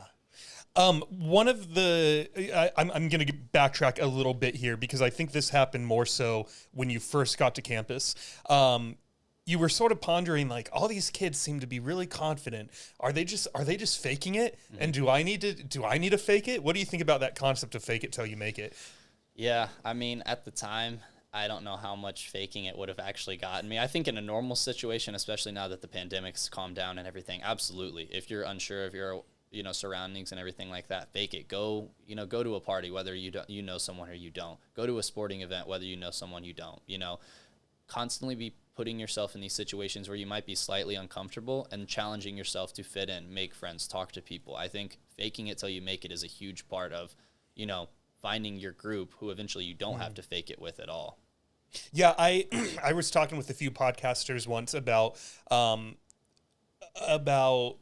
how to get guests to be comfortable, especially in a setting like this where you're inviting them into your home, and that might be a little intimidating to go over to someone's house you've never met. That's part of the reason I do the phone call, is to try to just ease any tension there might be about meeting a stranger and whatnot. But one of them was talking about that's like his motto is fake it till you make it. So like if these lights didn't turn on and just pretend like they're not even supposed to be on, or if I see that something goes wrong on the computer, he just doesn't even acknowledge it because he wants the guests to think that everything is operating exactly as it should be. And I sort of like that perspective. I think in other situations maybe it might not be good to be faking it, but in his case, I thought that was great advice, that I want you to feel as comfortable as I can possibly help you feel during this entire recording. But so that's why I wanted to ask you about that.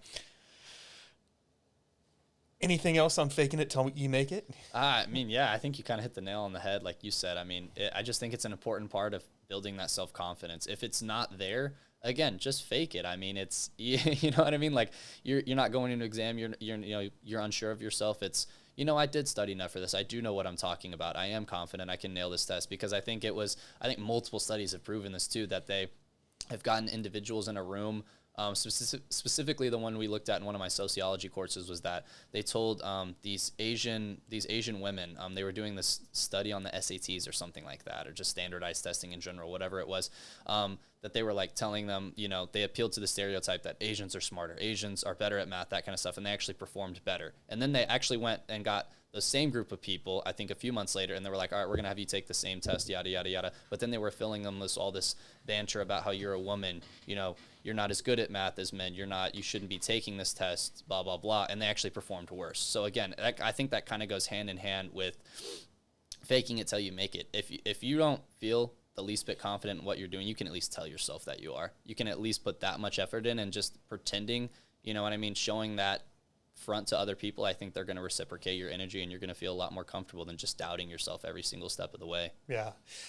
This is sort of on the same subject. Maybe not. You went back home at one point to catch a football game, and you ran into your boss from the TV station, and he asked you about your college experience, and you lied to him. Why do you think you didn't just tell him, like, dude, I'm miserable. Yeah. This sucks. I just felt like I didn't want to be. Again, I had seen so many people that had either gone off to college for a year and dropped out, or just didn't, forgot the college route altogether and just stayed at home and, worked a blue collar job and never really left the city. And I just didn't want to give that impression to someone I actually still looked up to at the time. And I was just, again, he was telling me all these, I felt like I almost had a duty of like telling him how fun college was, despite it being miserable at the time. He was like, oh, college is great. I remember when I went to Purdue, I, had woken up, blackout drunk in a toilet, this and that. This is amazing. It's such a great time in your life. Isn't it great? And I'm just like, yeah, it's amazing. Totally, man. I'm doing all that same stuff. Especially when you're quarantined to a 64 square foot closet. Exactly. Yeah. Exactly. And so I was just like, yeah, no, it's going to be great. I felt like it was also too much to go into. I could see he was kind of in the middle of other things. He was broadcasting the football game and all this other stuff. And I was just like, it's not his job to, counsel me and try to make me feel better. I'm there to have a good time, to try to get away from all that. I'm just going to lie to him, keep it, brief, let him at least give off the impression, again, that I'm at least somewhat happy and I'm not dying to come back, even though I was at the time, more than anything. Was your room, I have no idea what 64 square footage is. Is it like, was it bigger than like the square space here? Smaller? I would say it's roughly the size of your kitchen. Wow. Like if you took out the counters and whatnot? If you took out like the counter, the dishwasher, the cabinets, the fridge, that's about what you're looking at. Yeah, absolutely. Imagine a bed, a dresser, a desk in there as well. Even if it's just a twin bed. Yeah. Like not even it was like a lofted twin bed with this bulky wooden frame. And then I put my dresser under that bed. I lofted it up. I put it under that to conserve space, obviously, because I don't even know how it would fit in there if I didn't. And then my desk was right across from my bed. And then actually the roof slanted in a little bit too, because it was like one of those arching windows. And so due to the architecture of that, it actually slanted in. And if you lifted your head, I don't know, any more than 8 inches off your pillow, you would actually smack your head on top of the roof, the way it was built, and it was terrible. And then I think I even mentioned this in the book a little bit, that it was actually a modified closet. I don't think it was ever supposed to be a dorm room, but they didn't really want to turn away applicants. And so they were like, oh, we'll just make more housing. And so I think it was a janitor's closet, because when I got a maintenance request for my AC unit to be fixed or my lights to be fixed, it'd always be titled Closet 407, Closet 407, not dorm. And my other buddies put in maintenance requests of their own, whether they have a double dorm or a dorm, and it'd always say dormitory, dormitory. Mine would always say closet on there. And I was like, I know it's a janitor's closet. You guys just, gutted it, put some new carpet in, and threw a bed in there. But oh my gosh, it's not meant for even one person to live in there. It was terrible. Yeah. But yeah, my mom and I always called it Harry Potter's closet when he lived under the stairs. If you've ever seen those movies, it was exactly like that. You left Sheetsville, as you call it, one night, and you went to your grandma's place. Was that the night you left? Was that like your last night there, or was that just another like trip home? Do you know which trip I'm referencing? Yes, I think towards the end. Yeah, no, yeah. I was going home. That was after, because we weren't going to come back after Thanksgiving. That's what the whole school decided, was that we weren't going to come back after Thanksgiving, because the theory was that you go home, you're going to get infected or infect your entire household. We're not going to, bring that back and then have everyone take finals if they all got COVID. So I went home. And yeah, that entire day was miserable, because it was nothing like I had ever planned. And that's towards the end of the book. But yeah, at that point I was so fed up with the institution. And I was just looking to get back home. And then I had gotten that email in my inbox saying that, oh, we've contact traced you. You may or may not have COVID, yada, yada, yada. And of course I'm living with my elderly grandmother at the time. Right. And this is like the first or the second strain. We're still figuring out how infectious and what the cause of concern may be. And so I was just like, I'm not going to expose my grandmother to that. And so I ended up spending the night in my car that night, even though some snow was falling, and it was a terrible, terrible night. And so I actually did wake up the next morning sick. Turns out it wasn't COVID. I did get my test results back and everything, but I think what I developed was pneumonia for sleeping in my car. I didn't have a blanket or anything. I was just sleeping there. I had still boxes of the clothing and all that kind of stuff packed away in my back seat. And I slept in a Kroger parking lot. So why? And you mentioned football came to mind. Was it you just needed a positive place to sort of mentally try and go? Oh, absolutely. Like at that time again, basically in a similar mindset as when I was talking to my ex-boss at the television station, was just like, I needed to retreat somewhere that wasn't anything having to do with it. Was a world before COVID. It was a world before college. It was a world before all these other monumental pressures came to mind. It was just a simpler time, and I was like, it would be great if I could just experience that moment again of the fans chanting my name, me, having a positive impact on my community, bonding with my teammates. It's ultimately what I was dying for in my life, and it's, I think, a place my mind retreated just purely out of self-preservation, because if I kept digging myself deeper, this is pathetic. You're brushing your teeth in a Kroger's parking lot. This family's looking at you like you're demented and homeless. It was terrible, terrible moment, but also something that can only happen in like your late teens and early 20s. I look back on that and I'm just like, that's a crazy time. I can't believe that actually happened. So do you recall what part of the book? Actually, I think I know. 1 second, because I think you may laugh at this. Mm-hmm. Page 135. So I took a lot of notes and highlighted just some different things that I wanted to make sure we brought up today. Mm-hmm. So this is the very end of the story, and look what I wrote. Bleak. I was just like, this guy's. That was so hard to read. Yeah. No, this child is sleeping in his car because he has nowhere to stay. Oh, I didn't. At the time, it was terrible. It's just the only word in my. I was just like, this is bleak. Yeah, bleak's bleak a great AF. word for it. Yeah, bleak's a great word for it. That's exactly how I felt too. I just felt like I had, at the time, just nothing to really live for. It was terrible. I had no motivation to get out of bed or do anything like that. And then on top of that, just sleeping in my car was just like, oh my gosh, here we go. Deep breath after that one. Mm-hmm. So how'd you get to Texas A&M? So again, my parents still lived in Texas after graduating high school.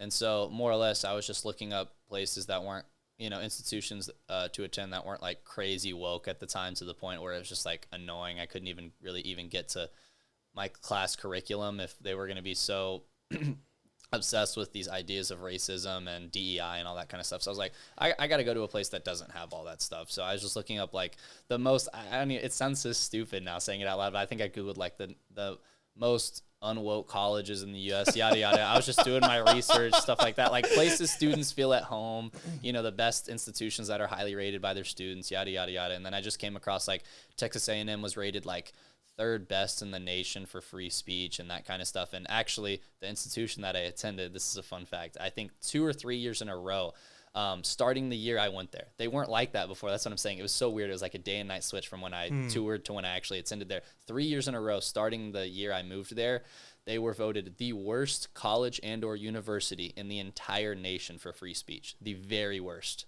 The very worst. That was like a moment for me. I was just like, whoa, that is insane. And so I was looking at Texas A&M, and they were voted third in the nation for free speech and everything like that. Big student body. I just wanted the opposite of what was at my former institution. So I was like, no, let's do it. Let's go to A&M. Student body is 70,000 people. You know, the winters won't be as bad down here. The football culture is really cool. It was almost like what I moved away from, ironically, in high school. But then, you know, I was like, if this isn't it, let's do a 180. Let's go to somewhere that's drastically different than this former institution. Big, you know, student body, lots of majors, a diverse group of people, yada, yada, yada. And it was just entirely different than what I'd been offered at my other institution, which was, again, small, private, liberal arts school in the middle of nowhere. So, Did you keep playing ball? No. I tried to walk onto the Texas A&M football team, and I made it to the last cut. They liked my 40 time and everything like that, but I didn't make the team. Gotcha. Are you happy there relatively, though? Oh, absolutely. Good. I love my community there, my support system, everything like that. Like, I feel like I'm never alone. There's never a dull moment. Not at all. How big is that campus? Not square footage. Do you know what the population of students is by chance? Yeah, it's over 70,000. That's a big campus. I think the largest mine in the nation. was 20. Yeah. Mine was maybe even smaller. Yikes. Yeah. Yeah, that's a lot of people. Largest in the nation, That's an as army. far as I'm aware, yeah. And the campus is pretty dang big. It takes up... Huge. It's called College Town. Yeah, huge. Or Cottage Station, sorry. Yeah, huge. Yeah. Huge, but it's awesome. I love it there, yeah.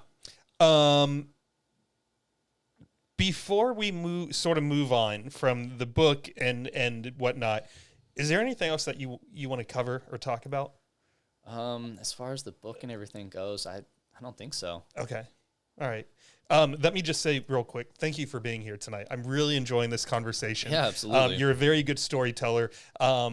Dude, it was funny too, because as I was going through the book, I really wanted to figure out the name of the university. Mm-hmm. And there's probably 6 or 7 places that it's highlighted. And then I write hint and draw an arrow to whatever it was, whether it was a geographical location. And then I found the stat that you had just said about them being one of the lowest ranked. And so I was plugging all these things into Google, trying to find out what university is. Never figured it out. Oh, man. And we don't have to say the name. That's not, we're not going to give them any credit. I might ask you after we're turn the record off. Yeah. But yeah, man, I was determined to figure it out before I got to the end of the book. Couldn't do it. So you hit it well.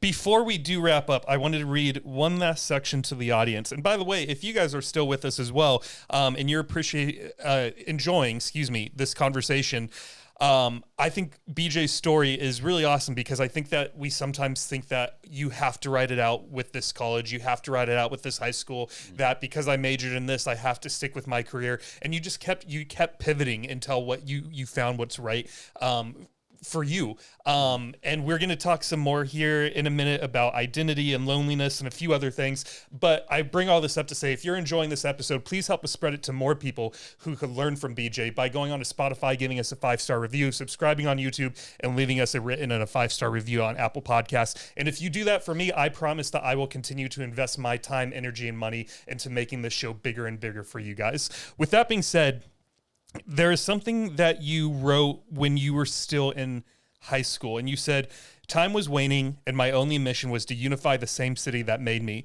The city that housed crack fiends, freeloaders, and girls who were too young to be mothers was the same city that had lakefront mansions, farming dynasties, and an educational system that provided every student with a MacBook.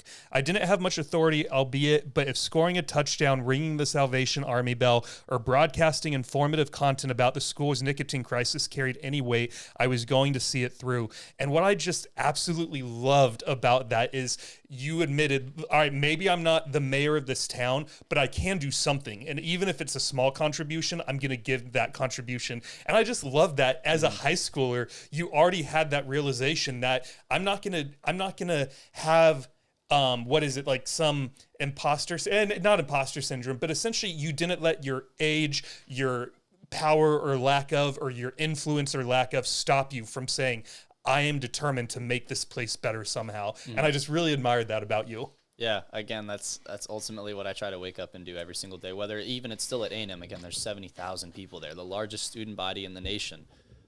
It's not like I'm going to go out there and, again, pass some legislative bill or, join student government and, do something that's going to radically change people's lives overnight.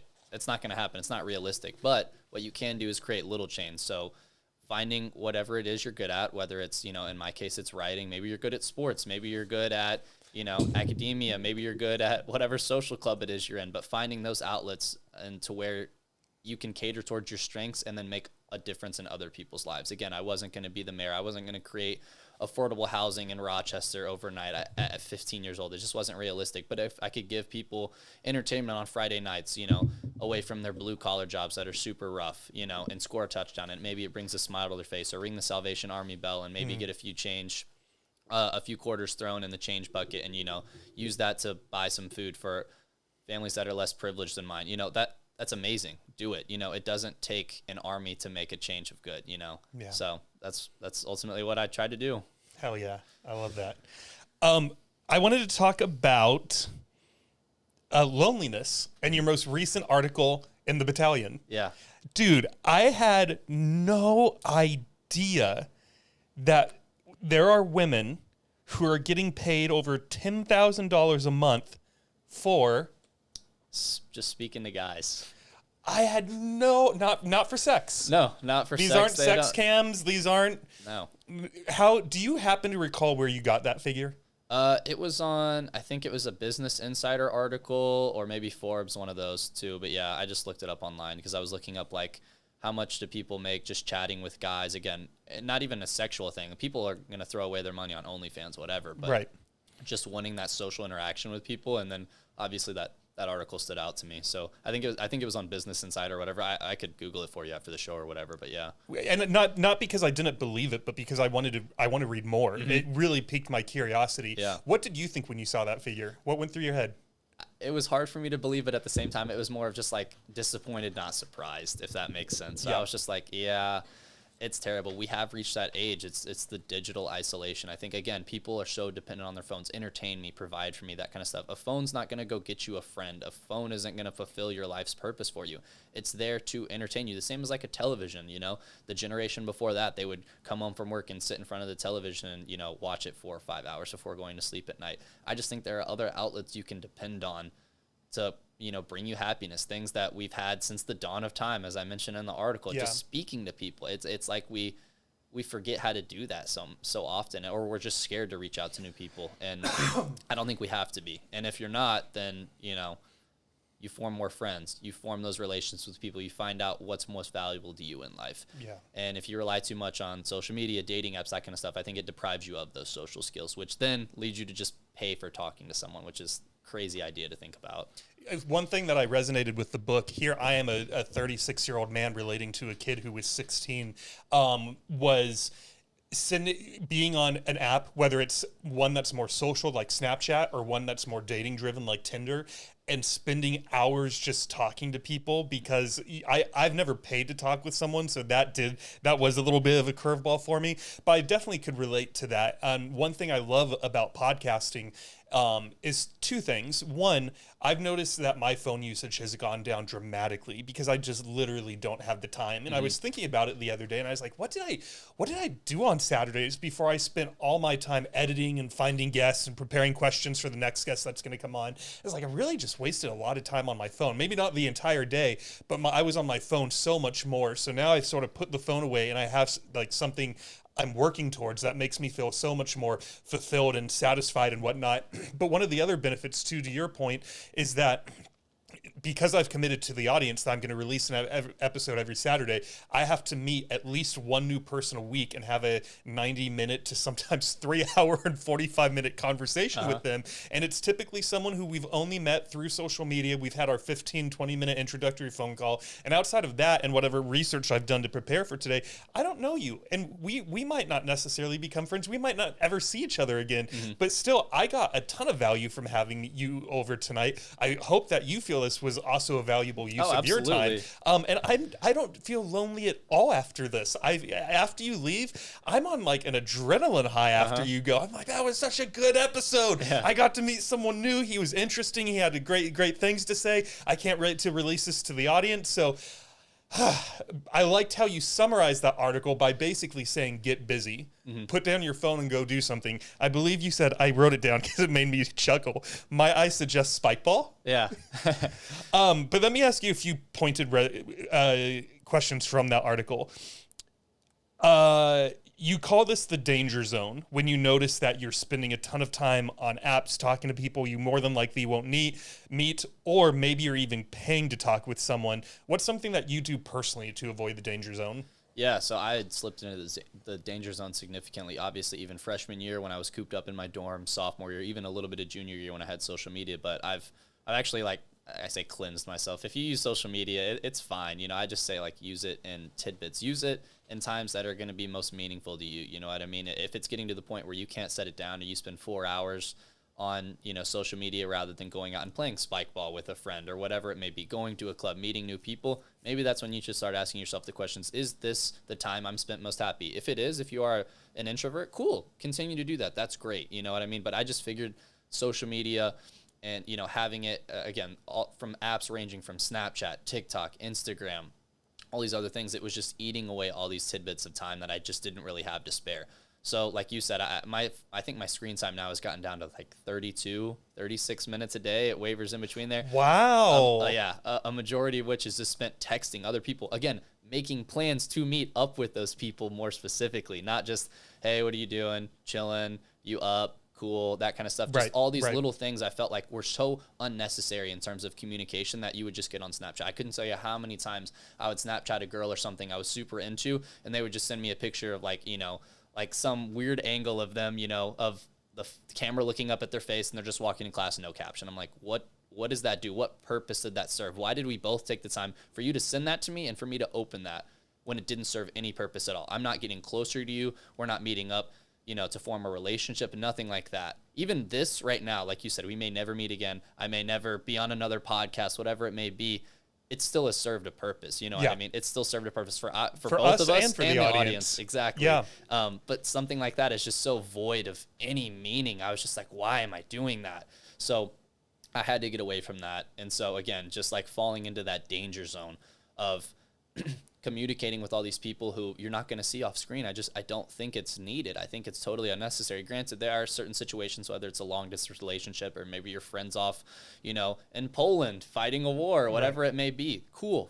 Keep that, you know, relationship, but that's actually serving a purpose. But if you're just chatting with 30, 40, 50 people a day you have streaks with, and, you know, you're wasting time in between studying, going out on a date with someone, being in a club, and you're doing that in favor, you know, I gotta keep these streaks up. I gotta be on my phone. I can't let these streaks die. I just think it's totally unnecessary. And it's something that these social media apps have discovered about us, that we like to be entertained. We like to be involved. And so they prey upon that. They want you to stay addicted.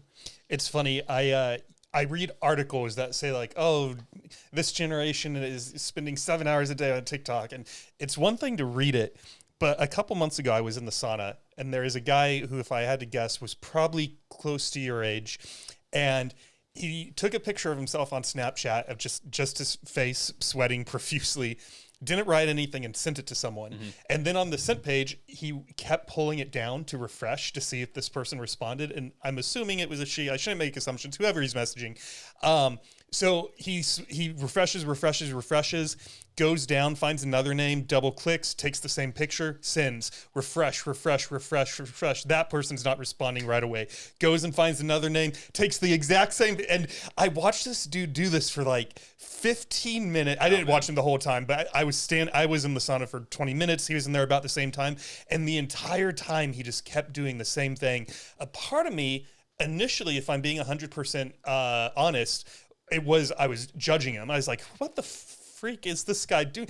By the time I left, I felt bad for the dude. I almost wanted to say hi and be, just in hindsight, I should have just asked him, like, made small talk like I'm very good at doing at the gym. How long do you like to stay in the sauna for? Why do you come in here? What's your name? I'm David. What do you do for a living? But I had empathy for the guy by the time I left, because he just wanted that human connection and he couldn't get it. Yeah. Again, like you described it perfectly. That is someone who is in the quintessential danger zone. That guy is, while he may interact with all these different people on social media, 15, 20, 30, 50 people a day, he might be the loneliest person in the room. And it's very sad, because he may not even spoken verbally to someone that day. Yeah. And it's terrible. And I just feel like so many people, we've been ingrained, especially Generation Z, to just function that way. This is what life is now. No, it's not. To hell with that. Go out, go talk to a girl, go strike up a conversation, go figure out what makes you feel fulfilled. Form those relationships, form those interpersonal relationships with those people, interact with them in the flesh, go do an activity that involves something not being on your phone. And I feel like you'll feel a lot more fulfilled at the end of the day.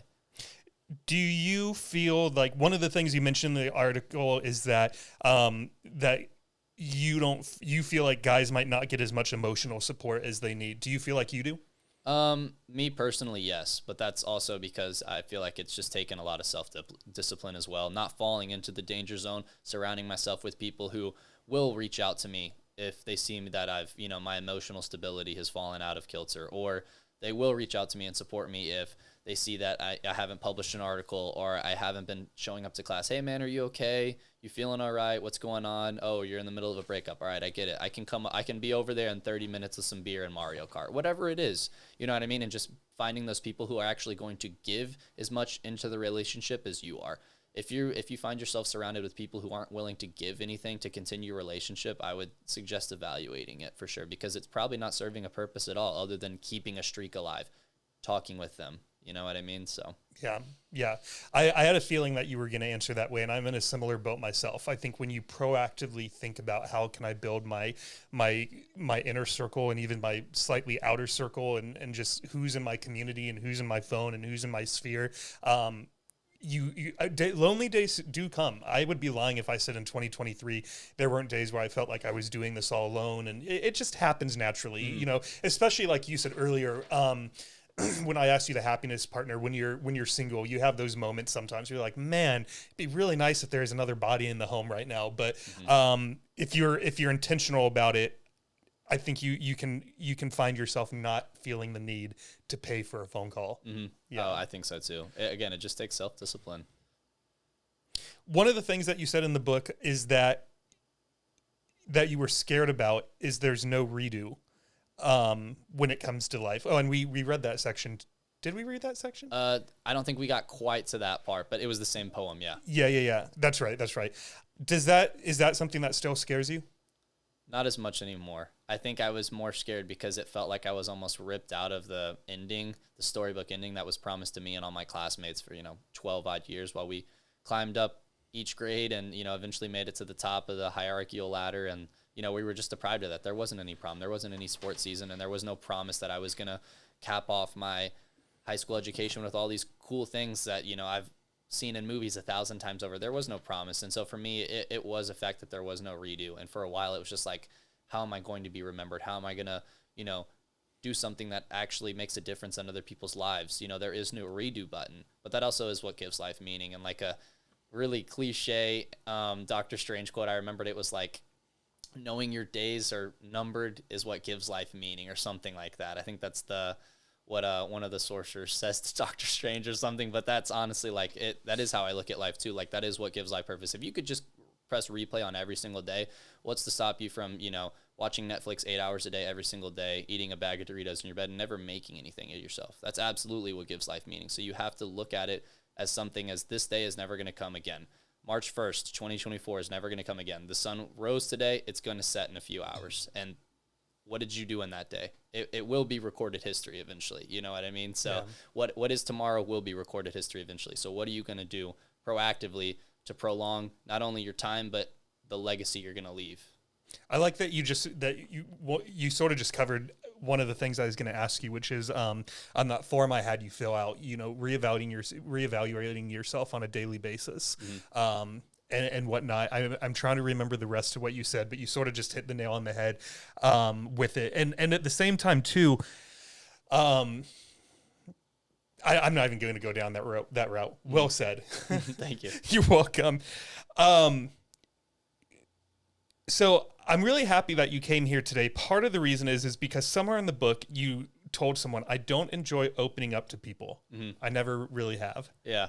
I would say that's true. I feel like for a long time I was like, unless you're in my inner circle of like 5-10 people, you're not going to know a lot past like just the baseline information, you know, my age, what I like to do, maybe major, that kind of stuff. We're going to keep it short. You know, I'll still be friendly with you. I'll still, you know, kick back. We can play video games. We can talk for a little bit, but I'm not going to go into that whole other level of conversation with you, that level of intimacy. I wasn't really willing to give that to a lot of people, but now I think conversing, exactly like you said, is what a lot of people need. When my generation is so dependent upon, you know, looking towards Snapchat, TikTok, all these other things for entertainment, I think what they're missing is that level of intimacy with people. So I'm not so much afraid of it as I am now. You know, if I show my true colors to you and it's not your thing, cool, that's fine. I mean, I'll just go out and maybe you don't need to be in my social circle. That's okay. But I don't think opening up to people scares me. Would you be willing to tell me something that you've never told anyone before? Anybody. Okay, let me think. I've told anybody. I guess it took me, this is pretty deep. It took me probably the ex I talk about all the time in the book, Jennifer. It took me probably 2.5, if not 3 years to get over her completely. And we never dated again. We never did anything like that. I haven't spoken to her in just as long probably. So, but yeah, it took me so long to finally get over her. I mean, there was always some part of me that was, you know, whether it was 1, 5, 10% of me that was hoping I'd receive a text from her saying like, hey, can we try things over? That text never came, and that's okay with me now. But for a long time, I really didn't know if I was going to be okay with that. Was there anything specific that happened that helped get you over her, or was it almost just like a time heals all wounds? Not to say there were wounds, but you just was it just a time thing, or was it something else? I think it was a culmination of both. It definitely was a time heals all wounds type of thing for sure. There were wounds there, trust me. There were wounds. They cut deep. They cut deep. Right. They real deep. Only as deep as a first love can go, you know. But yeah, that stayed with me for a really long time. I think it really was just what college offers. That's why people go. Education aside, you know, finding those people, forming new relationships with those people, whether you're dating them or you're just their friends. That's all what college is about. I had mentioned it to you again. I don't know if I'd said it yet on the podcast yet, but again, those people came over. We played Mario Kart till 3 or 4 a.m. last night, and it was awesome. And you just don't get to do those things if you're not willing to put yourself out there. And they can ultimately help heal you too if you're going through a tough time. I know what your body and your mind are going to tell you is you need to take time away. You need to go into your little cocoon. You need to heal. Cool. Do that at night. You know what I mean? Do that when there's the daylight isn't burning outside, but you need to go be with people because that's essential to the healing process. But that's ultimately what helped me get over her. Absolutely. Yeah, man. I absolutely love my friends that I've made here in Austin. I don't know if you feel that this way. Well, have you spent a significant amount of time in Austin? I have some family that lives here, so I'm familiar with the area, but as far as living here, no. Okay. One thing I was just thinking about today is that I feel that in 15 months I've been able to build stronger friendships and more friendships than I have back in my hometown in Northern California. And I think there's something really special about this place. I don't know what it is. And I know the locals absolutely hate this influx of people that they're getting. But I think a lot of the people, even tomorrow, we have an episode going live about a documentarian who she is airing her movie or her doc, and it's about post-traumatic growth. And she let me watch it before the episode so that I could ask her some pointed questions. And I remember just watching it and thinking, like, we need this so bad, especially for people who are lonely and disconnected. Like, we need Jessica doing her work because this could be life-changing for someone. And she's not a native Austin, but she moved here as well. And yeah, man, I don't know what's drawing all these people to Austin. It's almost like there's some invisible force that's gathering us all here, of just people who are just like similar to you. They're just looking to serve, and they're looking for what can I do? What's that thing that I can do to make the U.S. and maybe even the globe a better place? And to be able to sit here across from all of you guys is an honor, and it's really special. So thank you. That's awesome, man. That's Yeah. such a cool story. Yeah, dude, it's been a pretty darn good adventure. And I think just going back to kind of like summarizing our main points is like you said, that goes hand in hand with what you said, like whatever that force, that calling was that called you to move to Austin, I think is the question everyone should be asking. If you don't know why it is you're working this job or why you're dating this certain person or why you live in this certain region, start asking yourself those questions, because I think they do play a role into who we are. And if you don't feel like you're contributing as much as you should in your relationship, home life, community, whatever it is, you should start asking yourself those questions. So that's awesome. You found the place you feel like you're contributing the most, you know? That's great, because you're obviously asking yourself those questions as well. Totally. All right, one more story. Do you have any quick funny stories you could share? Quick funny stories. Let's leave the people with some laughs. All right. Let me think here. It's funny because I run into them all the time, but like just one off the dome is crazy. All right, so I'll start with this one. I kind of alluded to it a little bit, but this is just like one of the many, many stories I've even come in contact with since like the world restarted and, you know, my junior year after, you know, COVID had calmed down and everything. But so I went to Chili Fest last April, which for the audience, if you guys don't know, Chili Fest is this giant country music festival in the middle of Snook, Texas. In this giant pasture. It's super hot. Everyone's wearing cowboy boots, Daisy Dukes, cowboy hats, that kind of stuff. Super hot.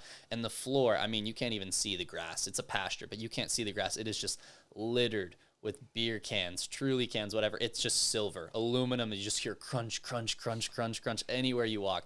And all these fraternities are there and everything. It's basically a non-official Texas A&M party. I would argue that at least half the student body is there. Okay. If you know, you know. You're there at Chili Fest.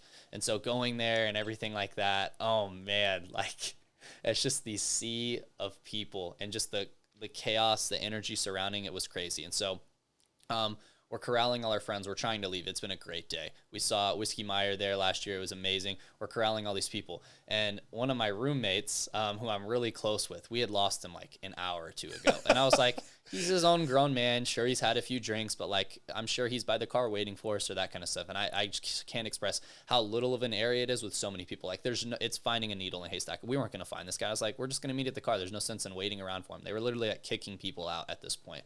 Concert's over, go home. So I'm looking for him. Just like, where is this guy? I find him face down in the middle of the field, like in the middle of this roadway. Again, it's a pasture, so it's not like it's a gravel road, but in the middle of this like ankle to knee-high grass, face down, plastered drunk. I mean, gone. And I hadn't seen him in 2 hours. When I saw him, he was buzzed, but he was still fully coherent. Face down in the middle of this pasture, and there are cars driving next to him that don't even see him. So he could have easily been run over, and this guy just didn't know where he was. So I wake him up. David, what are you doing? He's just like, oh, hey, what's up, man? How you doing?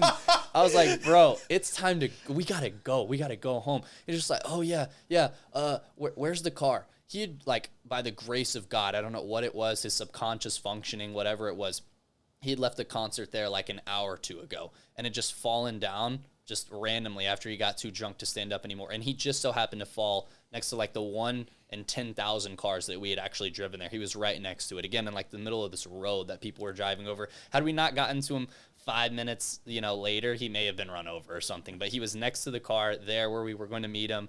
And it was partially on me. I thought he was coherent enough to call an Uber or something like that if he wasn't at the car, but then he obviously wasn't. So that was funny. And then continuing on with that story too, when we actually did get off the road, one of our friends who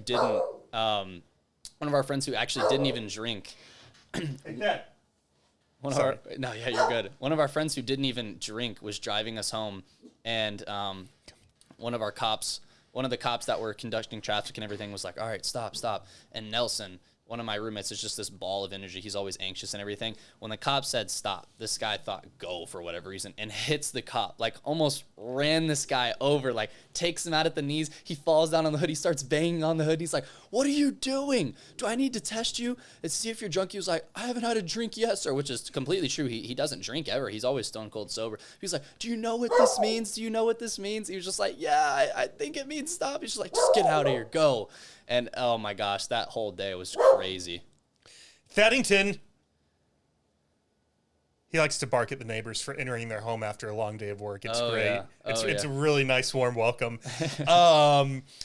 Dude, that story sort of reminded me of one of my friends, shout out Neil. He used to be a heavy drug and alcohol abuser. Mm-hmm. And the night, I think this was the night that he stopped using and drinking, but he was wanted by the cops for something. I don't remember what, but he's high on, it wasn't weed. I don't know what he was taking exactly, but so he's on his couch watching TV. And if this is his home, imagine if this entire wall just imploded. Whoa. And he runs to the bathroom, slams and locks the door, calls 911 that someone is invading his home. Mm-hmm.